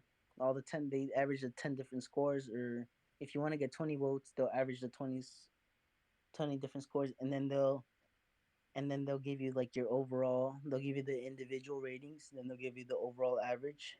And the whole point is that you're supposed to get you like a sense of how attractive you look, how you look physically, and like how sexually attractive, how sociable you look, and how smart you look. I think those are the three terms. And he said RMR loved to use this site because he said it's completely anonymous. The photo that you upload, you just have to upload yourself. The scores are the women aren't told the scores, like the other scores, and then they have to they have to do it like they're not told what other people vote, so they can't like try to they can't try to I don't want to Coordinate. say virtue signal, but they can't like follow the crowd. They can't follow the crowd, which which which is like very popular, like with women. Like if they see that a certain like if they see a certain number of people are doing one thing, they'll just follow it. They won't try to go against the grain. Here, it's like just them by themselves. They have to make their own opinion. And Okay. he says that they can try and virtue signal. Like there could be some virtue signaling votes, where they'll give you like a higher score. But all you need to do to beat that is upload the photo again, like three different times. And if you upload the photo again three different times, the same photo, you'll get 10 different random women, and your scores that are more consistent will pop up and stay the same. So he's all like, well, yeah, maybe in this group they virtual signal, but in all these other like individually ran tests, they won't. They can't all do it at once. It's not like they don't even know each other. They can't coordinate. So that's why Man. he loved using this. He loved using this site. I don't know what you think about this site. I'm a bit shaky on my memory. That's why I'm like, but he used this site. He says this is like the best way. I'm gonna have to send you the link. Yeah, actually, I'm And looking it up and he right now. said, yeah, look it up. Oh man. And he said, well, look, he said I uploaded these photos of these different men, and they all got the same attractiveness rating. Like in the part of like how good they look, they all got similar votes, and they're all quote unquote chads. They all have like the same features, but they all have like the melanated skin. He says like he says so this is what I like used to he says so this is what I used to determine that it doesn't really matter. The race is the race is just like a status, whatever race is dominant at the time. And then he said it actually turns out that when I upload a cold black man, like the darkest of the dark, he even gets a higher score than the one of the just be right. That's so And strange. no, but he did say that he did actually admit though that the highest score ever was held by a just be right man. And he said that the only way that just be right prevails is when, I'm not sure if you know of the term silver fox. Actually, I Because think I know what that term is. do you know, okay, this is where we bring in the age pill. Oh You no. know the Well, RMR has another theory that I'm not sure if you're gonna, if disagreeing with just be right theory is like too much for you. He also disagrees with H pill. He says, well, he agrees with it mostly. He says 95% of men, 95 to 99% of men, they age terribly. But he says if you age correctly, you actually get more attractive with age, and he calls it the silver fox theory, where he says that, yeah, I know. I'm gonna have to link you the videos. But I'm telling you, I was skeptical too. I had taken the whole black pill, and I'm telling you, he did not only convince me, but he convinced more prominent figures in the black pill community. I don't want to say I don't want to like say with certainty, but I think even he even convinced first, but I'm not gonna I'm not gonna say that I'm not 100% sure, but he did convince a lot of people. I know for one person he did like for sure convince was, I'm not sure if you ever met I'm not, his name isn't coming to me at the moment, but he used to be a prominent figure in Mamoon before, when it was still 2.0, I wasn't when it around was. until 3.0. Oh, then you're not gonna know this guy. But Medican. Did you ever Oh, know Medican? Medican, my boy. Yeah, he convinced Medican of the. He made Medican take the Silver Fox pill. Medican agreed with Aramar, Damn, I've so never heard him actually talk about the silver fox pill. Maybe I just missed it, but you'd Mhm. be surprised actually. I don't necessarily disagree with the age pill. It's just that I kind of approach it from uh, Mhm. I kind of approach it from a red pill perspective almost, like because you know how Mhm. red pillars they say like your value grows with age. I don't necessarily think Right. that's wrong because we talked about this about how especially how I heard about this from Fresh and Fit that men have to create value and women have to preserve their value. Men are born with next to Right. no value. Women are born with well all of their value. I don't know if I agree with women's value degrading over time, especially when you see grannies hooking up off of Tinder. I don't know. Yeah. Oh, that's disgusting. But at the That's same time, I do think the age pill, yeah, I think it has some validity to it because men's value is not entirely tied to their looks the same way it is for women, right? yeah. Men's value That is can. tied to not just their looks but also their money and status. I mean, obviously, facing LMS, that's what his name means, looks, money, status. Now, there's a lot of debate about The whether or power not of like each. face is more important than money or status or if it's the other way around. There's a lot of debate around that, I think. But as an overall principle, I do think the age pill has some value to it. I don't know how much I believe it necessarily. Right. If I were to slap a percentage on it, I would say I take maybe like 75% of the age pill. The other 25% is just because I'm not sure if I have a whole lot of data to corroborate it, but I do think there is validity to it personally. Mhm. Okay. I hear you out. Um, Um. go ahead. Go ahead.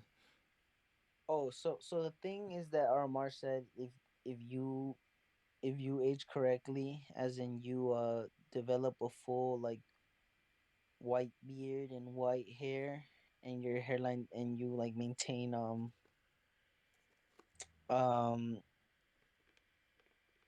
that's mostly it, like the white hair and the white beard. He says it makes you look more sophisticated, makes you look better, and as long as you don't degrade, like your face doesn't become so wrinkled, you still have like clear skin, your hairline doesn't decrease, basically age perfectly is what he was saying. But that you actually get more attractive. And he said that the highest rated men on the website were silver foxes. So you But he just got said a that silver grandpa fox. max? Grandpa Max bull. Um, Just get old, but bro. but he's as for two quick split points that I want to talk about, or whatever, two different topics that I wanted to handle. But well, let me finish. He said that yeah, that if you age correctly, you become um better looking in that. But he wanted to make it clear that silver foxes are rarer than cold black men.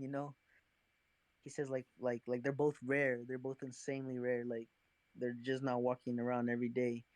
Pretty beautiful women in like Cali are like a dime a dozen. Like they're always walking around. But he Right. says like even like chads are rare, then silver foxes are rare. Like the are rarer, and cold black men are even like they're both rare, but at least cold black men are more common. That's what he said. I'm gonna Now be honest, I now never that seen that one that's why before. he said. But yeah, I guess I'm gonna have to show you. I'm gonna have to introduce you to them. And the thing is that he said, well, the highest rated profile like was just be right, just be grandpa right, and then and then as for what as for what you were talking about as looks, money, status, and whether face beats the two, and women being born with value. My opinion on that is actually interesting. Let's hear it. I think if you're like the Yeah, yeah. I think if you're the cream of the crop, like nearly 10 out of 10, that you're basically like a woman. Ooh, That's my theory. Like if you're a 10 out of 10 man, like 6 foot, like not full head of hair, but double full head of hair, like ooh. extra, like natural muscle mass, like defined, like pretty boy face. I think you're basically a woman. That's the closest you'll get to Like, being. no, no, like not even the closest. Like literally, you are, because that's how I see. Because those men are just like they're just like they're such a presence. People want to look up to them. People like want to just follow them. The GNI Literally, coefficient just shoots straight up when one of them walks into the yeah. room. Wow. That's my theory. As for, but that's like the chattiest of the chads. That like if you're standard Chad, you're not gonna like you're not gonna get that type of treatment, but you're still gonna get really good treatment. Imagine Like a don't get me Chad wrong. getting mogged. Yeah, Giga Chad is just Giga Chad is just walking around, like wait, like snickering whenever he mugs a Chad, Man, because brutal.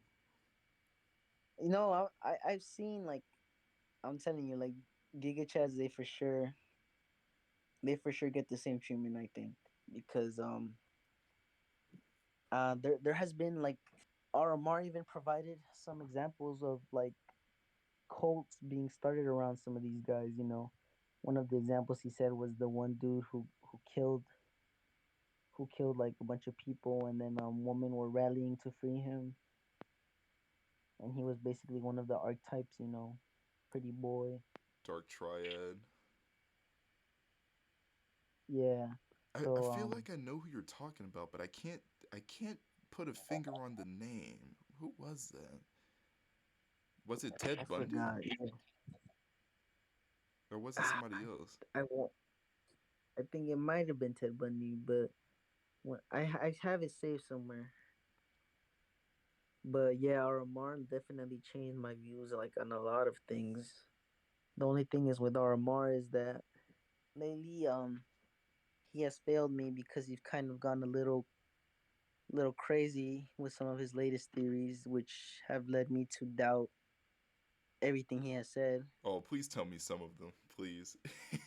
Oh, it's because I do not want to like I really respected RMR, so I don't want to like go too hard on him. Like I'll give him a chance to redeem himself, but he's been like he started off with valid things that I thought were valid.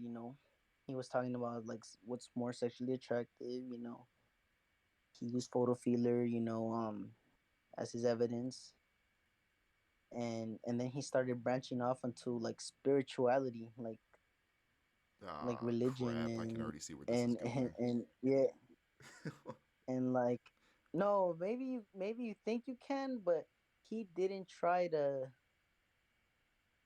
He started like yeah, like he started talking about like like like like like different realms and stuff, and I'm just like, man, like what? Why did this come out of left fields so suddenly? Like you were onto something, and your videos are still true. Like those videos, I still consider them to be true.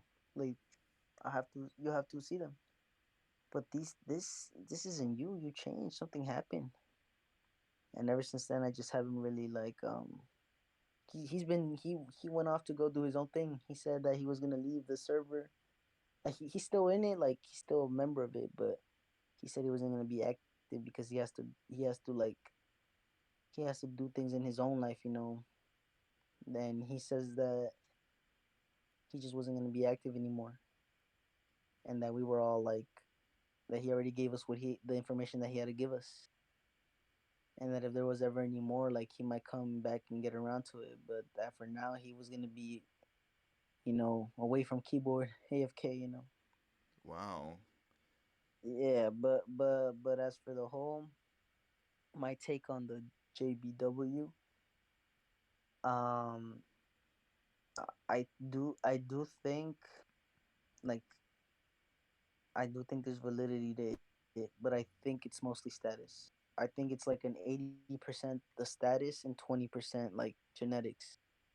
Give or take like 10%, you know, because there is just be right, you know. They are taller on average. They do have like stronger features on average, but it doesn't really make that much of a difference unless we're talking about like extremes, you know. Like if you see ethnic chads versus like just be right chads, you know, you I almost feel like there you really see like the difference, you know, between a like 8 and a 9 and a 10, you know. But like the differences are seen like from 5 to 9, I think. Like that's when you really see the power of just be right, you know. If you're a 5 through a 9 on the look scale, like if you're a 5 like Asian versus a 5 like just be right, or if you're like a 7 Asian or a 7 just be right, you know, you can see the difference. Oh yeah, I'm actually glad you brought this up because this was a topic that I wanted to bring up on the podcast as well, Mhm. about the race pill and whether or not, like, does the race pill make that much of a difference to Chads compared to everybody else? Because if you're a Chad, like let's say, you're a Curry Chad, you might see a bit of a difference between him and a a right Chad, Yeah, or an Indian yeah. Chad or something like that. But at the end of the day, I, they still get to have access to women anyway. So would the differences that the race pill entails, would that be felt worse as you go down the looks level? What do you think? I would think I always like to say that, you know, if you're like sub 4 or sub 5 depending on how you see it, like it doesn't even matter, bro. Like it's like you're gonna have it rough. Where it really starts to matter is like when you're like normie to Chad light, you know, Chad light Chads. That's when you see the difference between them. Like if you're like Indian dark curry Chad, you know, you're gonna get access and respect, but nowhere near, not at the level of just be right Chad, you know, or Tyrone, you know, because Tyrone still gets a lot of respect. I think there's like a, you know, maybe he gets more like hood quote unquote respect, you know, more rap of that nature. Mm-hmm. You know, like there's definitely like a lot of popularity with Tyrones and mixing intermingling them in that scene. And I just don't see that happening with Indian Chad, you know. Like no disrespect Indian Chads, but you're just not gonna like if women like they're gonna get excited and everything, but if you're next to just be right Chad, you know, it's over.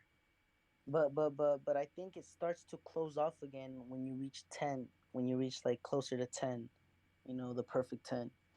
Because I remember one time like I saw it like there was a near 10 like a not Korea near 10 Chinese Chad, and near 10 he was mogging he was mogging some regular chads, like hardcore mogging, like clearly mogging. Like if I send you this picture, you would agree that he was mogging them.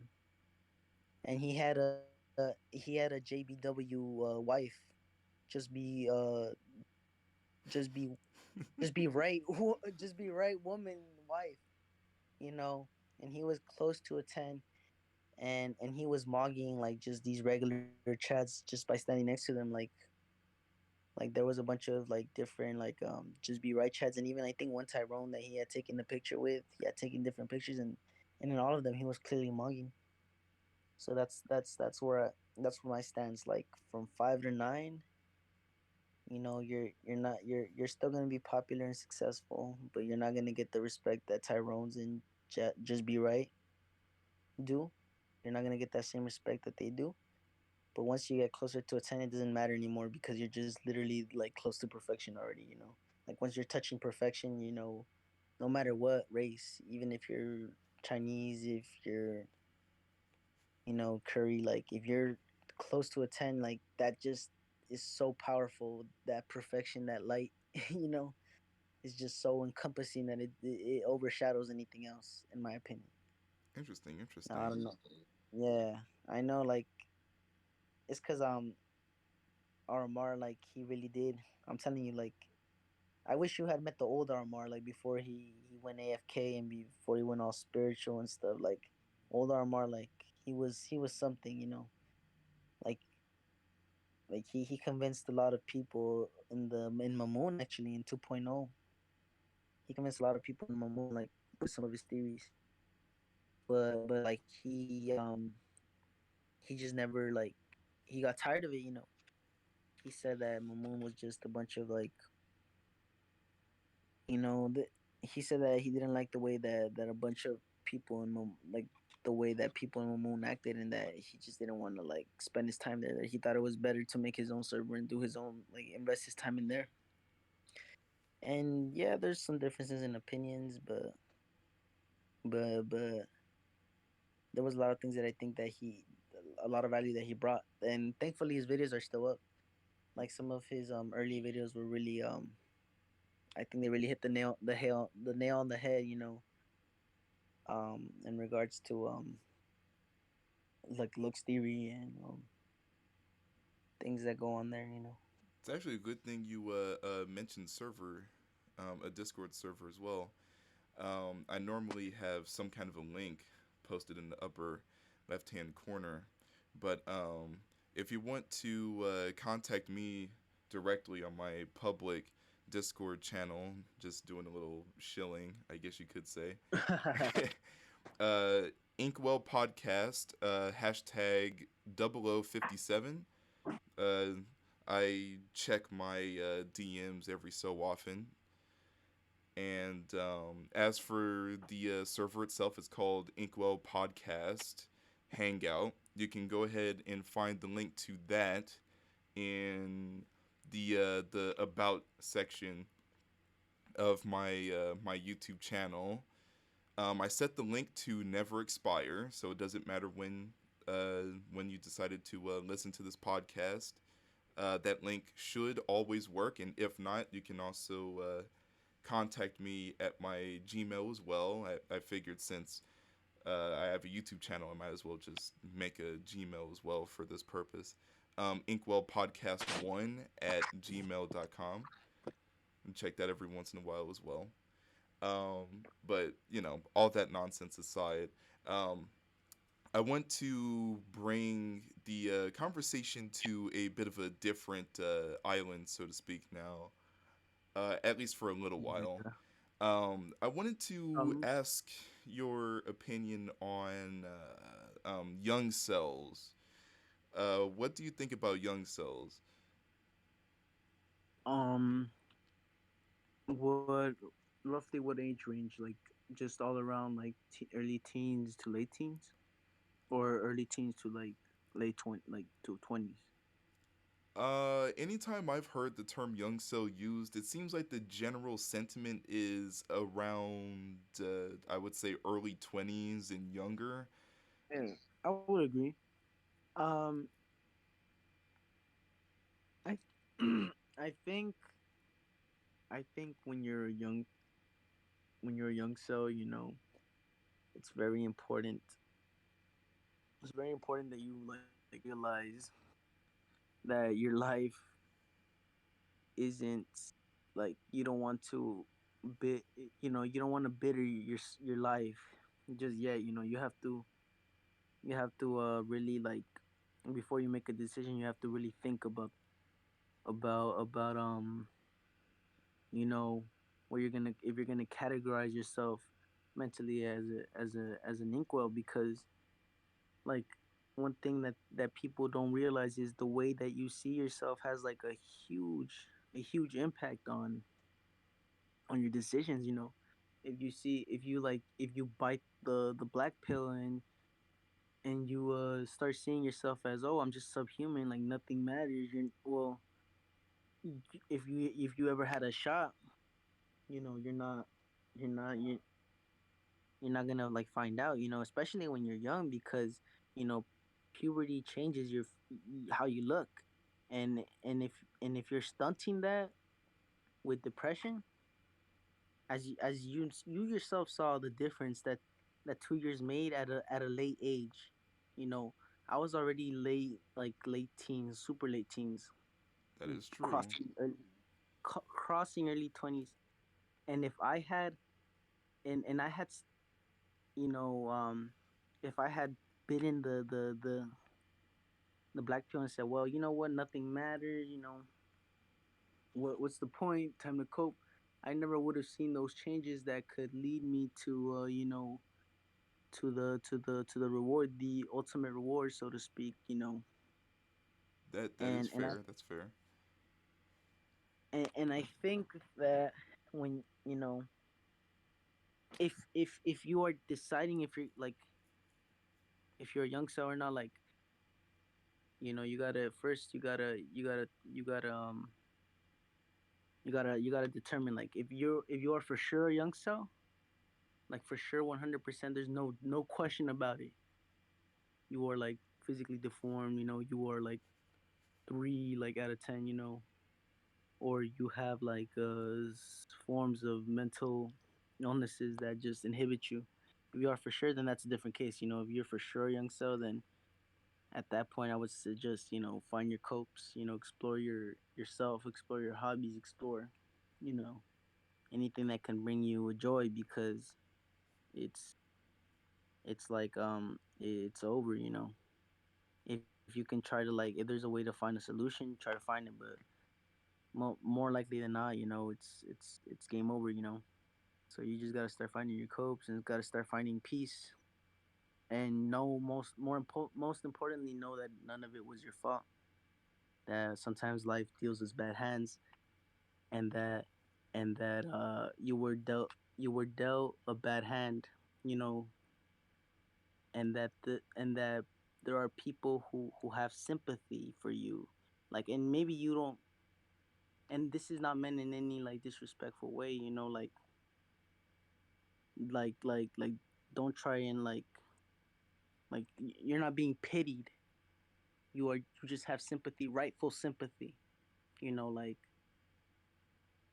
um you like, there is rightful, people should have sympathy for you, and people should have empathy, and people should, they're not gonna a lot of people aren't gonna realize it, but that's what they should have. And there are people out there that know like you, and that like will always respect you. But just know it wasn't your fault. You couldn't have done anything to choose that. But other than that, if you think you're a young cell, or you're deciding if you're a young cell, or anything, mentality is key, especially at a young age. There can still be a lot of changes in the body. You cannot let the black pill, like, you cannot let you become a doomer, so to speak, because, or not a doomer, but like give up, because if you give up, then for sure it's over. Then for sure it is. But if there's still like a chance, you have to explore it. You have to try and and you have to try and get out of it, because nobody wants to be in a bad situation. I see. And yeah. I mean, that's how I see it, you know. And I'm sorry that if like I kind of like stutter, I repeat myself, but it's just because I have like strong thoughts on this that they have to be expressed. You know, like there has to be like this isn't like I'm not trying to pity anyone, but I'm just trying to give everybody, you know, just know if at least from me, from one person, you know, I may not mean nothing to you, but if you were born in that situation, I do have empathy and sympathy for you, and that you don't deserve that. You didn't deserve that. You did nothing wrong. Don't beat yourself up over it. Don't let your life be embittered by that. You know, because you don't. You are you know you are human. You are life. You deserve to. You deserved at least a chance to fight. You know, and you weren't given that, and that's something that's sad. I think that's sad. You know. Well, that's exactly what we're here for, to provide hopefully another level of support. As we get into the 2 hour mark, we just crossed over it 27 seconds ago. I wanted to ask you something else pertaining to young cells. In my opinion, I believe it is important to recognize the early warning signs of inkwelldom in young cells. And Right. I just wanted to ask, what would you think, or what would you consider to be valid signs for a young cell, or to tell if someone's a young cell? For sure, valid signs are physical disabilities, like severe physical, severe physical and mental disabilities. Those are for sure valid signs. Like being out an outcast at an early age. That's a valid sign, I would say. You know, that's that like not interacting with your environment. Like I think that would be a valid sign. Um, Trying to come up with more at the moment, but that's all I can think of like right now. But yeah, for sure, like physical, mental, you know, being like not being like you know, you can usually tell when someone like isn't like normal, you know, just by talking to them. Like you know, you get a sense of their vibe, you know, Makes me think and about what I was like back then. no, I still definitely like you know sometimes I think about like you know like how my situation is gonna pan out, you know, because you know like you saw the changes, you know, and that's one of the things that's driving me right now. That those changes in 2 years they were like incredible, and it's like it's almost like giving me a like how do I say this? It's giving me like a new hope, you know, like a new it's like a like I'm drowning in the ocean in the middle of the ocean. Like I see like a little life raft, you know, like a little you know like I see it and it bumps into me and like and it like and it's like holding me up, you know, like I'm not gonna drown, you know, I still have some more time. And I'm just thinking like, is this gonna be it? You know, I gotta see how this plays out. Many of us would call that life fuel. That yeah, Just it's one more question about young cells.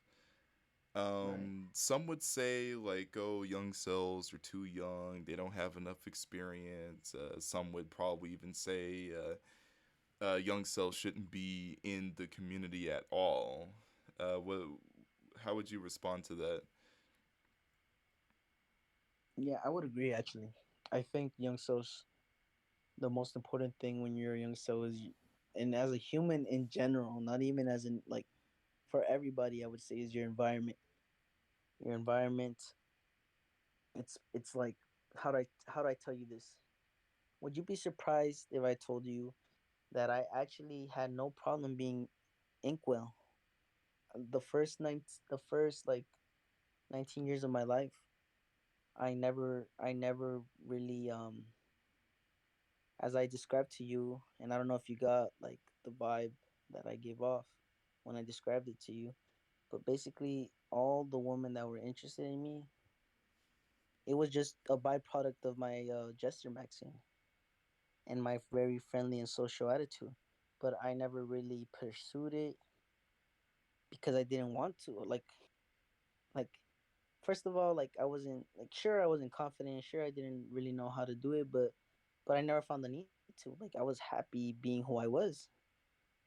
Like would you be surprised to tell you that I was happy? Like I didn't want that, you know. Mm, to a degree, And yes and no. well, what I mean by that is just like I guess I was in a comfort zone. I would say it was two things: ignorance and my comfort zone. You know, those are the two things because I didn't know that if I kind of had an idea how people saw me as just like this big like sort of like this big child, you know, like or like this like they didn't really respect me, you know. They kind of just saw me as a like if not a dancing monkey, as somebody who wasn't developing properly because I wasn't at the level that I should have been, you know. I wasn't making like I was like drowned in bad habits, basically. And they saw that I wasn't taking responsibility. If I had known like people like they saw me like as a nuisance maybe, then yeah, that would have chipped at me. But a second thing was my comfort zone. Like I was totally just you know in my own habits, you know. I was happy doing it. You know, I was just hanging out with friends. I was just eating, you know, I was just playing video games and my life was a blast, you know, to me. I thought I was living the life, you know. That I was like, damn, this is good, you know. So And you're then I don't know, saying, like I had like oh, sorry. oh no, sorry. Sorry, yeah, you can go. Give in your input. Yeah, I was gonna ask. So what you're saying is essentially that things were fine. Well, even if they might not have necessarily been fine from your perspective, But yeah, they were good until you learned the truth. yeah, like I kind of like I feel like there are things there. I'm gonna try and word this carefully. Um, it was bad because I should have. I was clearly not an incel, you know. So I didn't have an excuse to not be doing to not be taking steps to change my situation. I should like I had no mental illness. I had no deformity, no physical like impairment that would prohibit me from from taking responsibility and trying to attract women. So so that was like my own complete like bad habits, you know, my own complete like lack of responsibility. So that was bad, you know, like that was my fault. But like but like if you're clearly an incel, like you have that cloud of comfort, you know. You can't just fall into those things, into those copes. As long as you're not getting self-destructive, you can't fall into those copes because that's all you can do. You know, you have like that air of security of even if I were like like I'm physically impaired, I'm physically deformed. Like even if I do all these things, it won't matter. You know, it really won't. So I can't like I can allow myself to fall into these to enjoy my life. You know, in these copes. Like what I'm saying is, it wasn't okay for me because I was clearly not, you know, in that position. So I was just being really irresponsible. Okay. You kind of get what I'm trying to say. So as for like like I don't think that the incel like the young shells should be in the incel community because honestly like it's full of like you know it's full of like this like negativity that's not good. it's full of this negativity. It's full of these like you can't do this, you can't do that, and that's just not good. They should be in an environment that's focusing on what you can do. As red pill as that is, like it's very true. Like you like once you reach a certain age, maybe like okay now like okay now you can join the like now like once you've experienced how to discipline yourself, how to cope properly, how to handle the truth in a positive way and not like be self destructive. Okay, now if you wanna, now you have the like now you can join this community if you want to, if you want to see what other men have experienced or whatever. But I just feel like if you're young, like that's like a detriment to you. Like that's most likely gonna detriment you What age before would it you can help you. say you should enter the community at, or consider entering? Well, I would say I'm not really sure, but I would say like late teens is maybe okay. Late teens, maybe yeah, late teens should be fine. I don't know if that's gonna be like controversial or anything, but like once you're maybe 18, 19, I think it's okay. Like once you've experienced like a good environment for a few years, you really try, you really got something good going on. But maybe my thoughts on that might change as I get older. Who knows? I'm still not that. Yeah, it might show Like back up maybe on this podcast a few years down the line, and yeah, we can see how and that complete. changed. Yeah. What do you think on that? Actually, that's what I want to know. Ooh, um, that's an interesting question. I was actually going to ask if you wanted to start asking me some questions since I've been kind of Right, picking you for 2 hours. But right. as far as how I feel about just the general idea of young cells and what age they should enter in, um, that's a different question because no one's ever asked me that before. But I don't necessarily want to stick a definite age on there. Like obviously, Right. in your position, if you still have options, if you still have, if you still have a reason to try, right? Then I maybe you shouldn't join the community, or maybe you should join it under a different pretense. Like, uh, it would be much like taking in red pill content. You want to see the different aspects, the different dangers that you might face, gather different information so that you could be better prepared for the different types of women you might run into. You don't want yourself to be taken advantage of because if you're already dating, then of course channels like Donovan Sharp and Kevin Samuels will be more useful because their channels are made under the pretense that you are able to date, that you are able to vet out different types of women. But when you come onto channels like ITV, uh, Inkwell Maddox, Inkwell Podcast, even, uh, then presumably you're not in that position already. Right. So while I'm not comfortable putting an actual age on it, I think it's one of those it depends type Yeah, situations, I would case by agree. case basis type things, because I think Yeah. it is important to recognize the early warning signs of inkwelldom. But the thing is that you have to be able to determine it for yourself. Um, uh, is your situation bad enough to where even if you do looks max, even if you do money max, will anything change?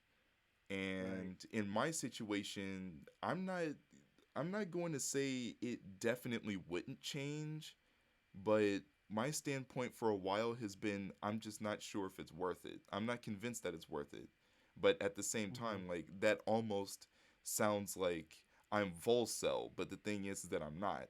I didn't get to this position on my own. I was forced here, right? I'm just making the best of a bad situation. Although by a lot of people's accounts, I am 21, so yes, I am young cell even by my own definition.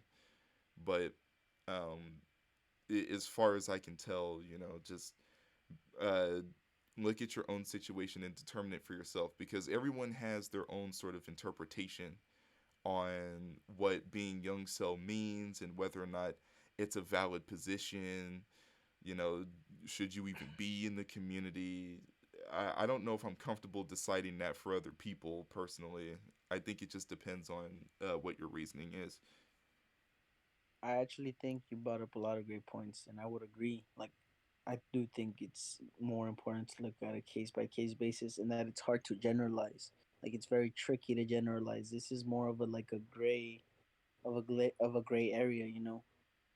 Um, sometimes like especially with these kinds of things, it's hard, you know, because if you mess up, you're messing up lives, you know.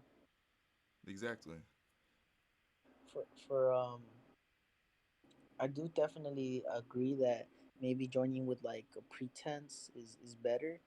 You know, like joining with you know, with like a warning beforehand, like, oh, like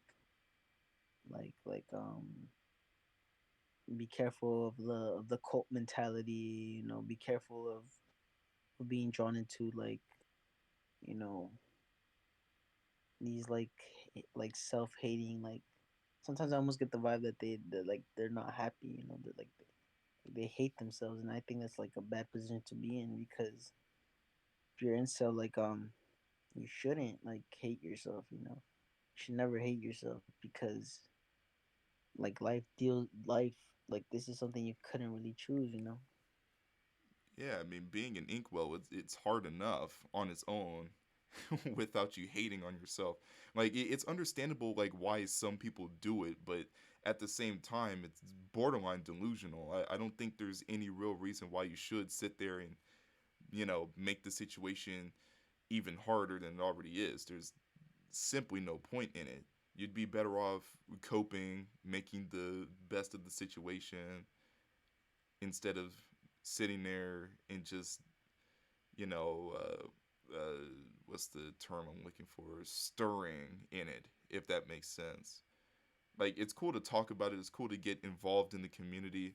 I actually think it's important that you filter out the negative aspects of the black pill community, in the sense of like all the self hating people and stuff like that. And I know that saying something like filtering the negativity from a community that is more or less based in an ideology that is fundamentally negative, it sounds like a bit of an oxymoron, but it can be done. I mean, that's how this podcast is even possible. I'm not going to have an inkwell on here that's gonna spew a bunch of crazy nonsense. I actually want to have Right. rational conversations and viewpoints and stuff. And like, I would even accept like viewpoints that are more like on the conspiracy type of side, just because I think it would be entertaining. But self hatred and all that nonsense just doesn't get you anywhere. It just makes the struggle harder. I you know, I listen. I'm not sure if you're familiar with with Jordan Peterson, Jordan B. Peterson. Oh man, dude, I don't know anybody who isn't familiar with him. I don't know, but I personally like a lot of his works, you know, and a lot of his speeches. And one thing that I do, I do think that he hit like a nail on the head was when he says there's a big difference between like a bad like I'm not exactly sure how he phrased it, but he said a bad situation and hell. You know, like you can be feeling bad, and then you can be in complete and utter hell. And hell is like it's a bottomless pit. You know, just when you think it couldn't get worse, you know, it can get worse. You know, like your parents died. Oh, that's so sad. You know, you're really sad. Okay, now your friend dies. You know, like you know, it can always get worse. It can always get worse. Right, right. And and I feel like there's like the same type of vibe in like here too. Like it can always get worse. It can always get worse. But why? Like don't don't make it hell. Like now I think I remember. He says there's a difference between suffering and hell. Like suffering is mandatory. If you're inco, you have to suffer because you fundamentally lack something that you need, like Right. to be fully fulfilled. But only suffer as much as you need to. Don't be in hell and complete and utter hell because it's always gonna get worse. You can always feel worse. It's always gonna be bottomless. You're always gonna be going down. Just suffer on the level that you need to, and other than that, try to maximize on your comfort. Ex- you know it absolutely 100%. Um, let's see. We're at the we're almost at 2.5 hours. Interesting. Ooh. And I feel like we still have a lot of things to cover, but I don't want it to drag on for Yeah. too long. So I'm thinking we'll touch on a couple more topics. While you were explaining that, something else came to mind. Are you familiar with Tim Pool? Tim Pool. Actually, no, I have not heard of Tim Pool. I see. It's Okay. Well, I don't think you'll have to be familiar with him for what I'm about to bring up, but he ended up making a video on the idea that dating apps cause virginity among men. It was only a matter of time before we ended up talking about something like this. But yeah. I kind of wanted to catch your opinion on that. What do you think about dating apps, and do you think they actually do cause some level of virginity in men? And if so, how do you think that works, or if they even do cause Right, right. virginity in the first place? I would say I've thought about dating apps and their effects on the dating market, and to me, I would definitely say that it increases promiscuity. I do think that it's just too available. Like it does increase the self entitlement in women. Maybe bloats their egos up, and it increases the promiscuity in already promiscuous women. But here's the thing. I think that there's a big there's a lot of women who can be using it who just don't use it. Like they just don't think it's safe. The people in their lives don't think it's a like they shun women who use those dating apps. They look down upon them, basically like slut shaming, and they just don't touch them.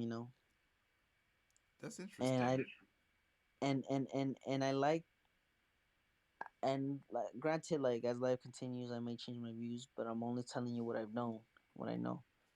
And like I've told you this before that I have been able.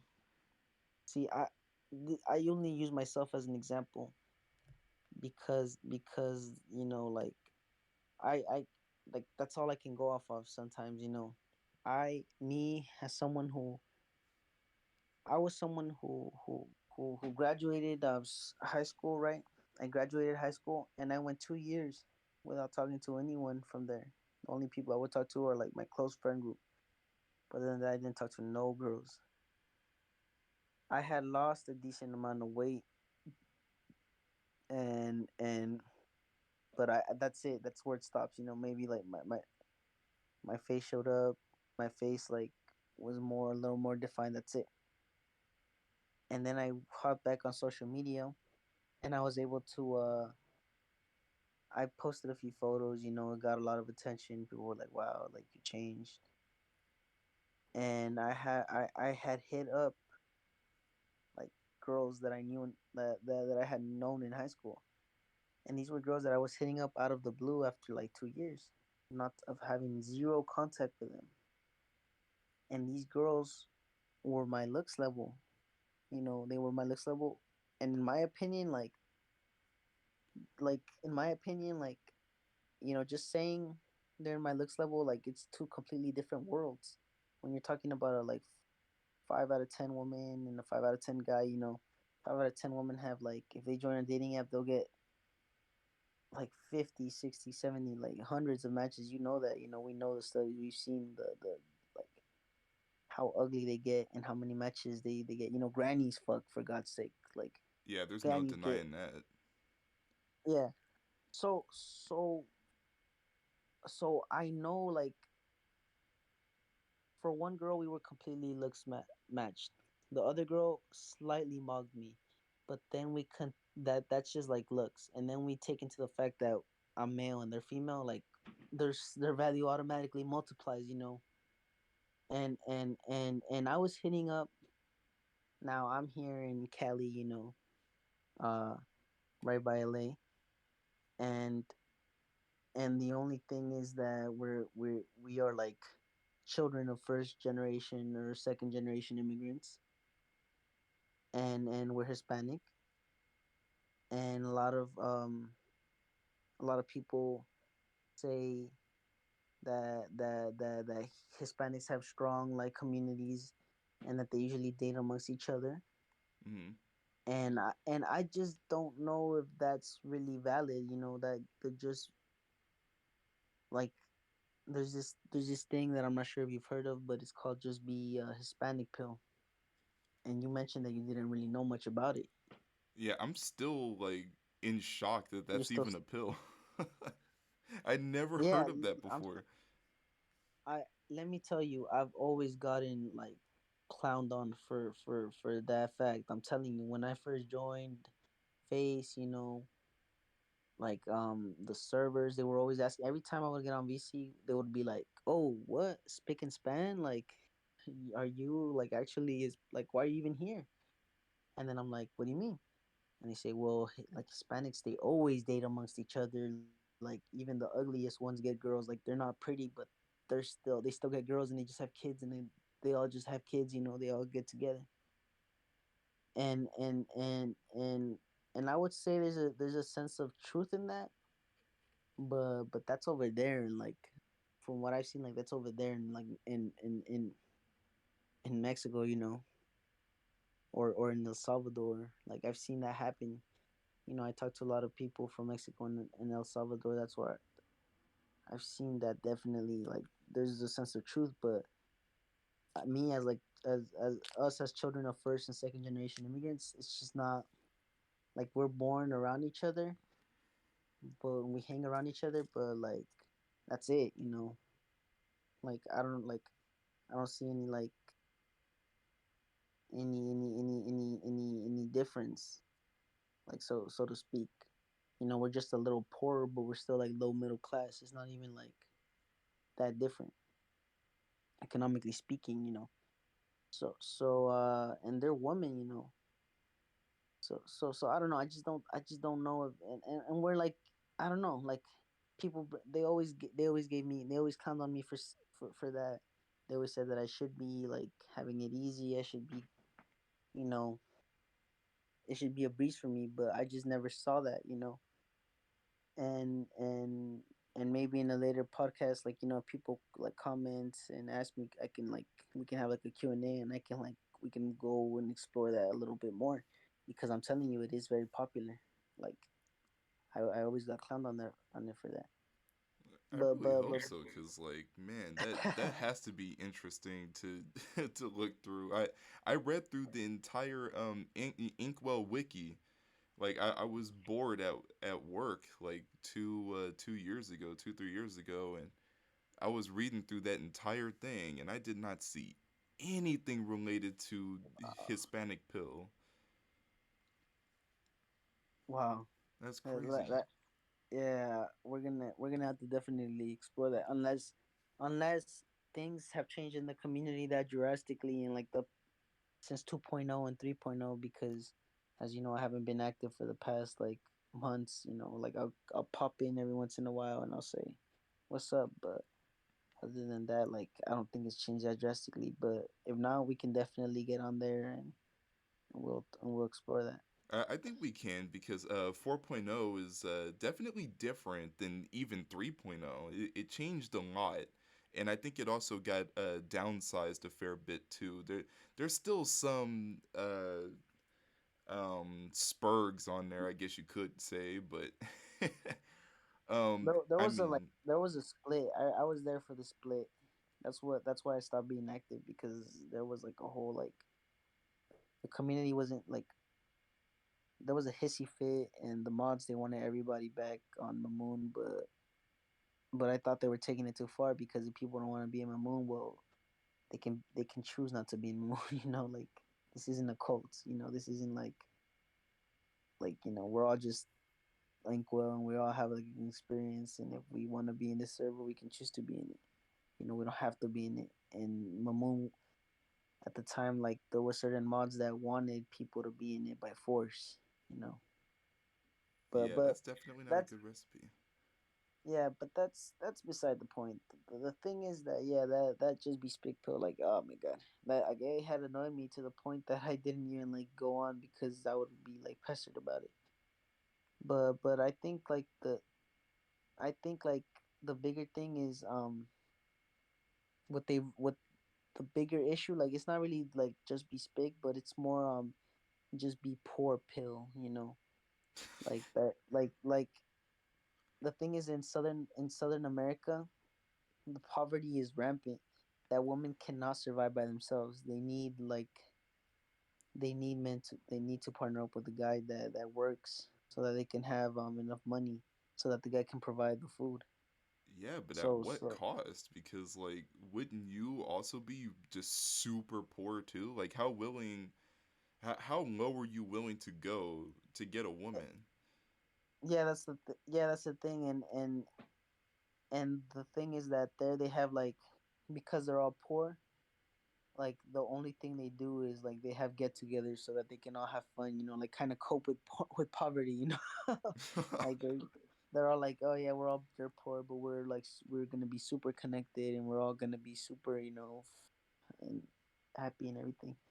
And I think that's where it comes from, because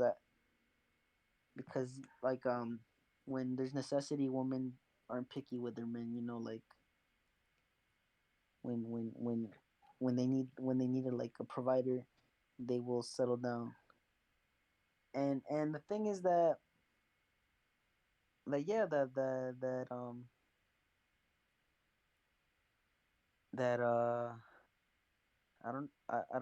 not really sure what the topic was again. I forgot. It passed my mind. We were talking about the effects on dating apps on society as a Oh yeah, whole. yeah, okay, okay, okay, okay, okay. So okay, so back to the thing. So these girls that I had hit up, like, we're we're children of, I'm just giving you the background. We're children in like a very like Cali ballet, very full, very like chat centric or whatever, Hollywood centric.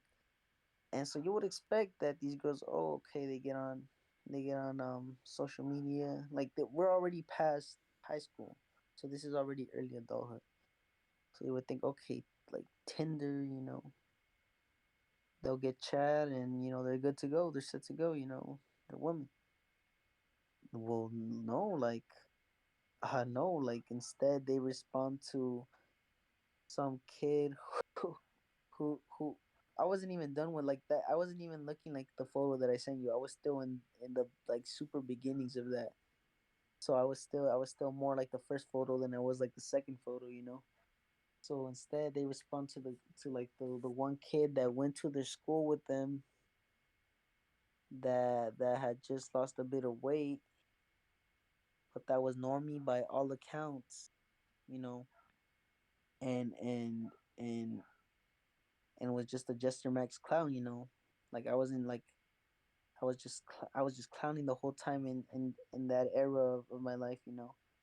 And like I said, there was definitely a lot of we're laughing at you, not with you moments. It was like, I'd say 50-50, you know. So it's not like I was even like 100% popular, status max. Oh, that's the cool kid. No, I wasn't even like that. It's like some people saw me as that. Some people saw me as the weird, kind of cool, kind of weird, kind of quirky kid. I was more quirky than anything.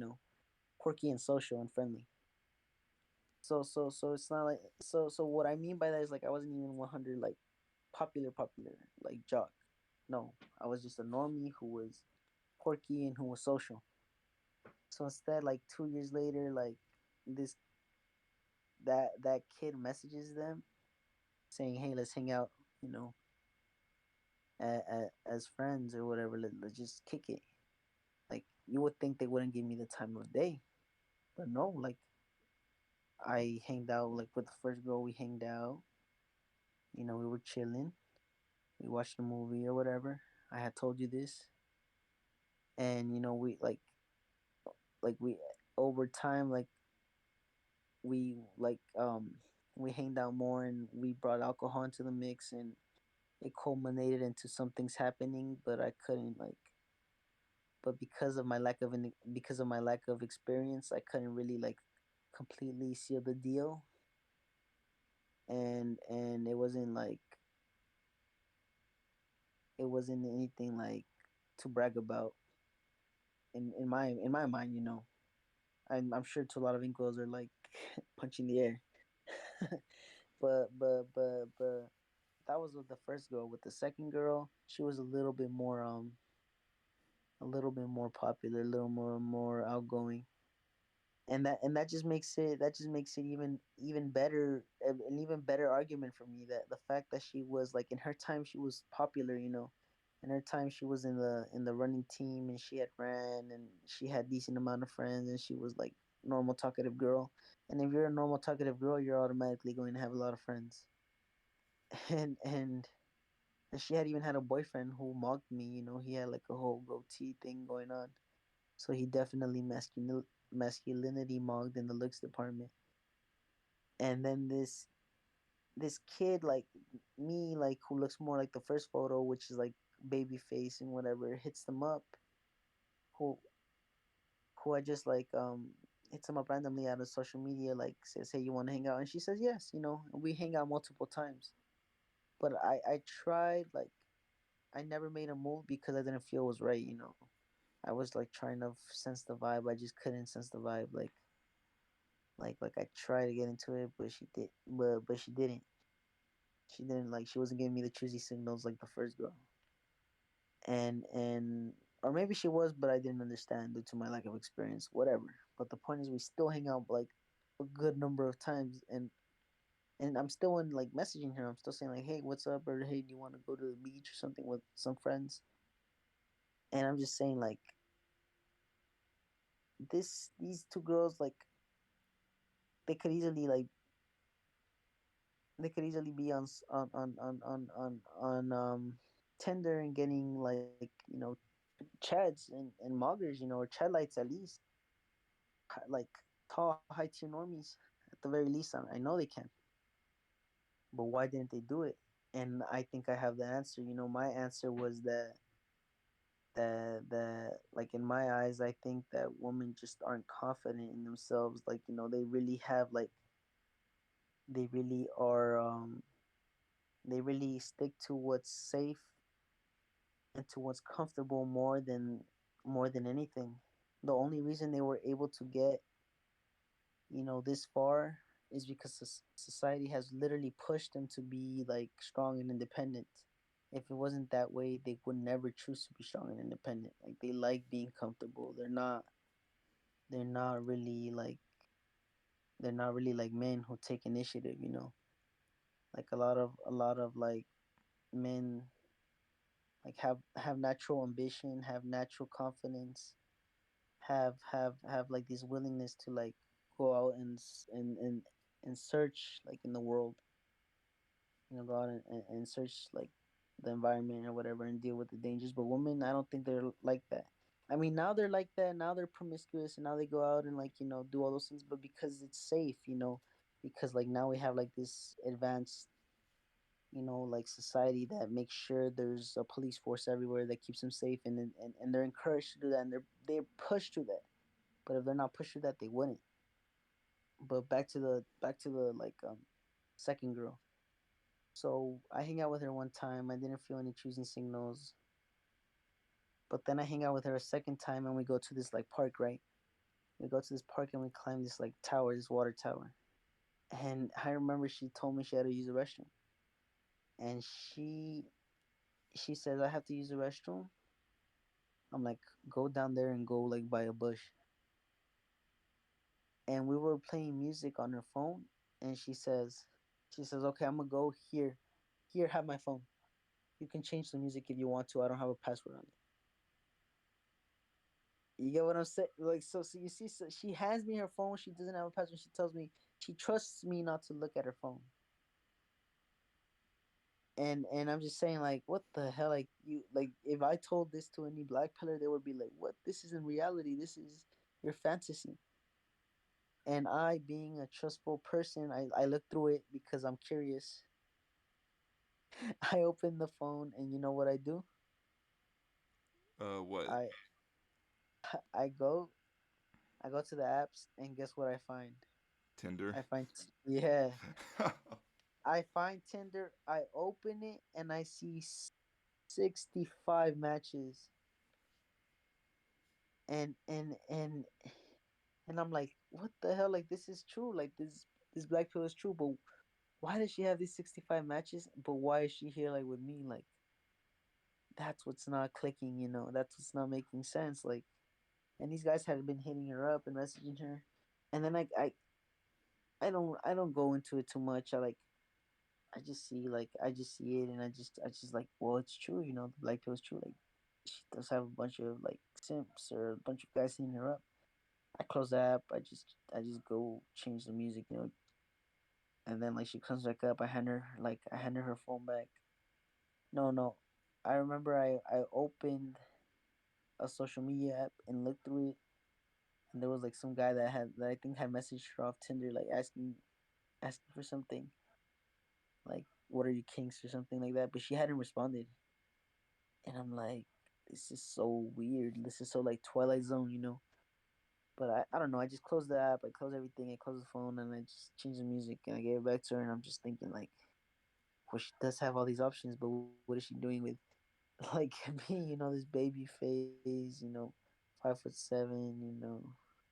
Dude who's just a normie, like by all accounts. And I'm just like, at the time I didn't know, but now like as I'm forming my ideas and I'm going through life and experiencing it, I really do think, I really do think that women, like in general, are not confident.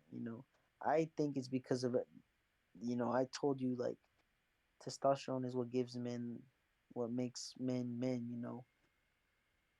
And Mm-hmm. and testosterone is like what gives you like height, what gives you natural muscle mass, what gives you like natural confidence. Now I never, now like in my experience, I never grew a beard. I never had facial hair. I never had no type of facial hair. Nothing. Nothing. Complete. Like I was like a baby. And then my arms were skinny. Like they weren't bony, but they had no muscle on them. My personality was like I was never aggressive. I was never ambitious. I was always procrastinating or having anxiety or having like or feeling the. I was never really like I never felt too bad in my like in my teens. Like there would be sometimes I was sad. Most of like my negative emotions came from like when I was lying to my dad and I was like 8 or 9 or whatever. I had like a lot of anxiety like in that time. But then when I went to middle school, I was just a chipper, happy, regular person, just making my stupid jokes and whatever. But Man, I, where I have the was years never gone? what? where Yeah, have yeah, the where have years the years? gone? Because I don't Yeah, remember yeah, the last time definitely. I've been happy like that. Oh wow, yeah. I guess I was just lucky because I always had like I'm always like I'm naturally a very bubbly person, like but I'm very bubbly, but I didn't have any like I didn't have like any like ambition, like the thing that I think characterizes men, like ambition, like drive, like I like promise, like being promiscuous, like acting it out, the features like muscle mass, like And what I want to make the point clear is that now that I'm like I put myself in an environment that increases testosterone, like I right now I've been like I told you that I was just living like I was just depressed. I was chipper until I graduated high school. And then I felt like I got into this depression because I didn't know like what I was doing with my life. Like I thought I would have it all figured out by the time I graduated. I just thought it would happen by itself, even though I never took any steps to make it happen. Yeah, I thought But the I'm same thing too. yeah, and I said, wow, like I'm 18, but every time I thought I would always I every time I was like 12 and I'm like, oh, when I'm 18 I'll just figure this out. But no, now I was 18 and I was going to school and I was failing predictably because I did because I didn't know how to do the work. I was always procrastinating and copying off other people. And that made me even feel like a worse piece of shit because like my dad was like paying for all my things and he thought I was doing good, like I was lying to him. Well, it turns out like 2 years passed of just me in the same cycle. The only good thing that I was doing that kept me going was that I was going to the gym to lose weight. But I wasn't like that's it. And I did make some progress in that, and that did bring me some sort of like, happiness. But then it came crashing down when like my dad said like my dad was like, what, like you haven't been doing nothing, like he was like pissed. He's like, well, you have to start working. If you're not gonna be going to school, like I wasn't even going to classes anymore. You have to start working. Like I'll go to work. I started working, and I'm telling you, the work experience was horrible. Like he works from like 8 in the morning to like 7 p.m. at night, and then like just physical, like doing like landscaping, gardening service, just from house to house to house to house. And since he does so many houses, like the workers have to move fast and be efficient, and I was neither. and and he told me like he's he he went hard. He's all like, this is how you do it. And I wouldn't know how, like I wouldn't be doing it correctly, and he would like start being like, are you paying attention? Like you have to do it correctly, like do it faster, you're a man or whatever. He was giving me that tough discipline again. And then like the thing with him is that his idea of like training me was like, all right, I'm gonna show you how to do it once, and now you sink or you swim. And because I never really formed any like good habits, I was just sinking most of the time. Like I was basically procrastinating at work, or like doing things slowly or whatever, and he would just be like screaming at me, and it would just be making me frustrated because we'd be at houses, doing work, and he'd just be like the whole time he'd be like, move faster, you have to do this now, you have to do this now, you have to do this now, and I'd be tired and I'd be dreading the next house. Hmm. And I was just like, this sucks. But I didn't feel the only reason I didn't leave is because I felt like I would be lost without him. Like I felt like I at least owed it to him to to go to the job and to just stick it out. Like I did him dirty, so now I just gotta suck this up. Like I don't want to be homeless. I'm just gonna stick it out. And it was like that for months. For months, I was just like that until I started like kind of getting some composure. I started like getting used to my environment. And I'm like, well, if I'm gonna be here, I'm gonna at least try to do something, the minimum. Hmm. And I started doing like the basic things. I would like start handling the machine a bit, machines. I would start doing like just basic things. And the workers like they didn't like it because they would like they would criticize me a lot. Like these are all men who like grew up in tough situations and they had to grow up early. You know, like when they were like 9 years old, they were like hunting for their own food. And working like as child laborers. So you can just imagine like to them they saw this like 20 old like kid basically who doesn't like move so slow and like is inefficient. They were frustrated, and I don't blame them for that. Right. And they shunned me. Like they would like tell me like, oh, you're a big baby. oh, you're like a girl works faster than this, you know. And in their mind, that's what like, and that's what they did to like to to push me to be better. But the thing is that those type of things, it usually either works or it doesn't, you know. Like it either like when you're getting bullied and pushed, you know, you either like rise up to the challenge or you fall. And I was just falling, you know. Right. But it was just like I would just feel worse. Like my mind, like I wouldn't say anything, and I would keep it low and I would be quiet, and I'd just be like, okay, okay, like, and I would like keep moving by the day. But that like got to me, you know. But I was stuck in the cycle of I couldn't leave because I felt like I owed it to my dad, and if I'm gonna be here, well, I'll do the minimum. And it was just like that for a long time until I realized that my body like it wasn't so tired anymore. You know, it started getting a little bit stronger, a little bit more used to it. And then I'm like, what is this? You know, what is this like? Like I don't feel as tired anymore. I feel a little stronger. So I started moving a little bit faster.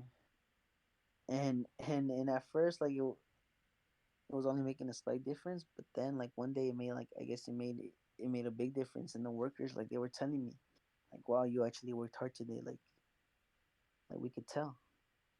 And I don't know why, but like I didn't believe it. You know, I was just like, okay, like you're probably lying, but whatever. And then it happened a second time, and it still didn't feel real. But then like it happened a third time, and I'm like, what the hell? Like this is like the third time it actually felt good. You know, like it felt consistent. You know, I'm like, what the hell? Like I felt like I got like a new level of respect. Like after these guys, they were clowning on me so much, and I felt like bad, and I was like just sulking the whole day, and I was just suffering and getting screamed at, you know. And I felt like I was stuck in like this cycle that I couldn't control, you know, being like all of a sudden I felt like I had like this newfound sense of control, you know, like these guys aren't like these guys aren't lying to me, they're telling me the truth. So like I started focusing on it, and I started doing like more, you know. It encouraged me to do more. And little by little, like I kept at it, I kept at it until like I started like I was still like feel like very like I would still have like a lot of like negative thoughts, but I could like keep up with the work, you know. Mm-hmm. And then after like another half a year, like I started noticing that like I had even more energy and I felt even stronger. And I'm like, what is going on? Like this is weird. And then like I started analyzing like my thought patterns, you know, like I never really thought I could be like a good worker, you know, like then like I never like all these concepts in my mind of like being successful, you know, I heard discipline, you know, I heard all these thoughts. I just never really thought I could do it, you know. And like all of a sudden like this like how do I say this like all of it was like lining up, you know, like all like like my dad would tell me like good job, you know, the workers would tell me good job, and like it was like happening on a consistent basis or whatever. And it just like I started growing like facial hair, you know. I started noticing like beard, like my goatee was like showing off. I started noticing like the like this tinge of like muscle. I started noticing that like I would feel like I would like for a minute I was like a child. I would always sit. I would always like just sit and be quiet and be sulking and everything. But then like I started like if something annoyed me, like I would say something. Like if my dad said something that would annoy me, I'd be like I talk back. You know, I started feeling like like this urge to like talk back. Like hey, like don't say that or stop or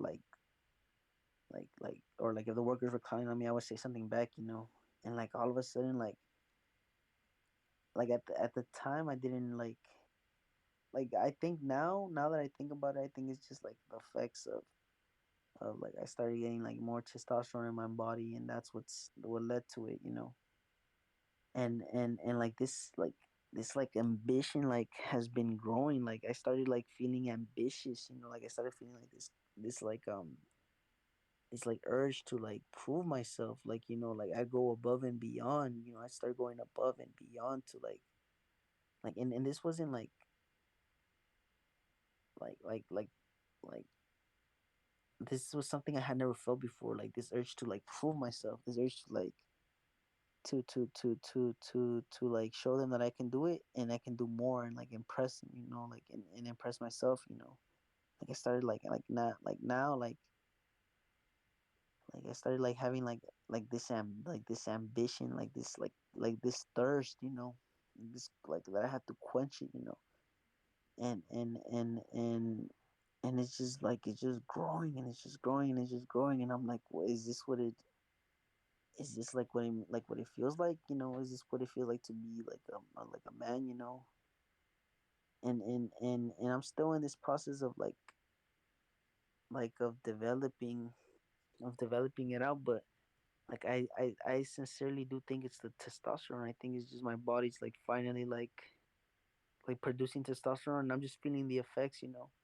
And it took like a year and a half of working in the sun, of working like almost all day physically, like for it to like finally start like saying, hey, like time to give this guy some testosterone, you know, because because of the physical conditions. And like I'm starting to have like these emotions that I've never felt before in my life. Like I never once felt like I'll sometimes be looking in the mirror and like I'll be feeling like cocky or like arrogant. I'll be feeling like I can like I'm like I'll be feeling like I'm the best looking guy in the world when I know rationally that's not true, but that's really how I feel. Like I don't know how else to say it. Like I can only use my words. Like I'll be like, damn, I look good. You know, like I look super good, but I know I'm only like what a normie, a high tier normie at best. You know, I'm no Chad like, but I feel like a fucking Chad. You know, or like I have like I'll start having like I'll start like thinking like, you know, I can be better than this. You know, I can do bigger things. Like my dad was telling me, he was telling me like he's like maybe you're gonna take over this job one day, and I was like hell no, I can do better. You know, like it was like that ambition. I had never once felt that like I had never once felt that could be like a possibility in my life, but I felt like I could do it. You know, I felt like I could do it and it could be a reality. You know, Wow. and and yeah, like that's what I'm saying. Like these emotions that I have never felt before, like they just came to light, and I'm just like, what is the difference now and then? And that's the only like conclusion that I can come to, you know, because there's nothing else. I've never felt like, you know, it's not permanent, you know, like I still, it's not like anxiety disappeared. It's not like negative emotions disappeared. No, like they're still there, and sometimes like I have to fight them. But now it's like extra emotions pop up that are also really strong, you know, that like some days I'll be having like days full of ambition, days full of like self-worth, you know. I'll be looking forward to the next day. I'll be feeling like I'll be seeing like challenges and I'll be like, yeah, I know like I can handle them. I and see. and and and I, and I think that's like a big that's like that's like that's like something that's the I don't know, like that has been like I don't know if like that was you can't tell me that's like I like how do I say this, like I wasn't like that, you know, like I've never felt that before. So what's the difference? Am I like all like am I hitting puberty late? You know, is this like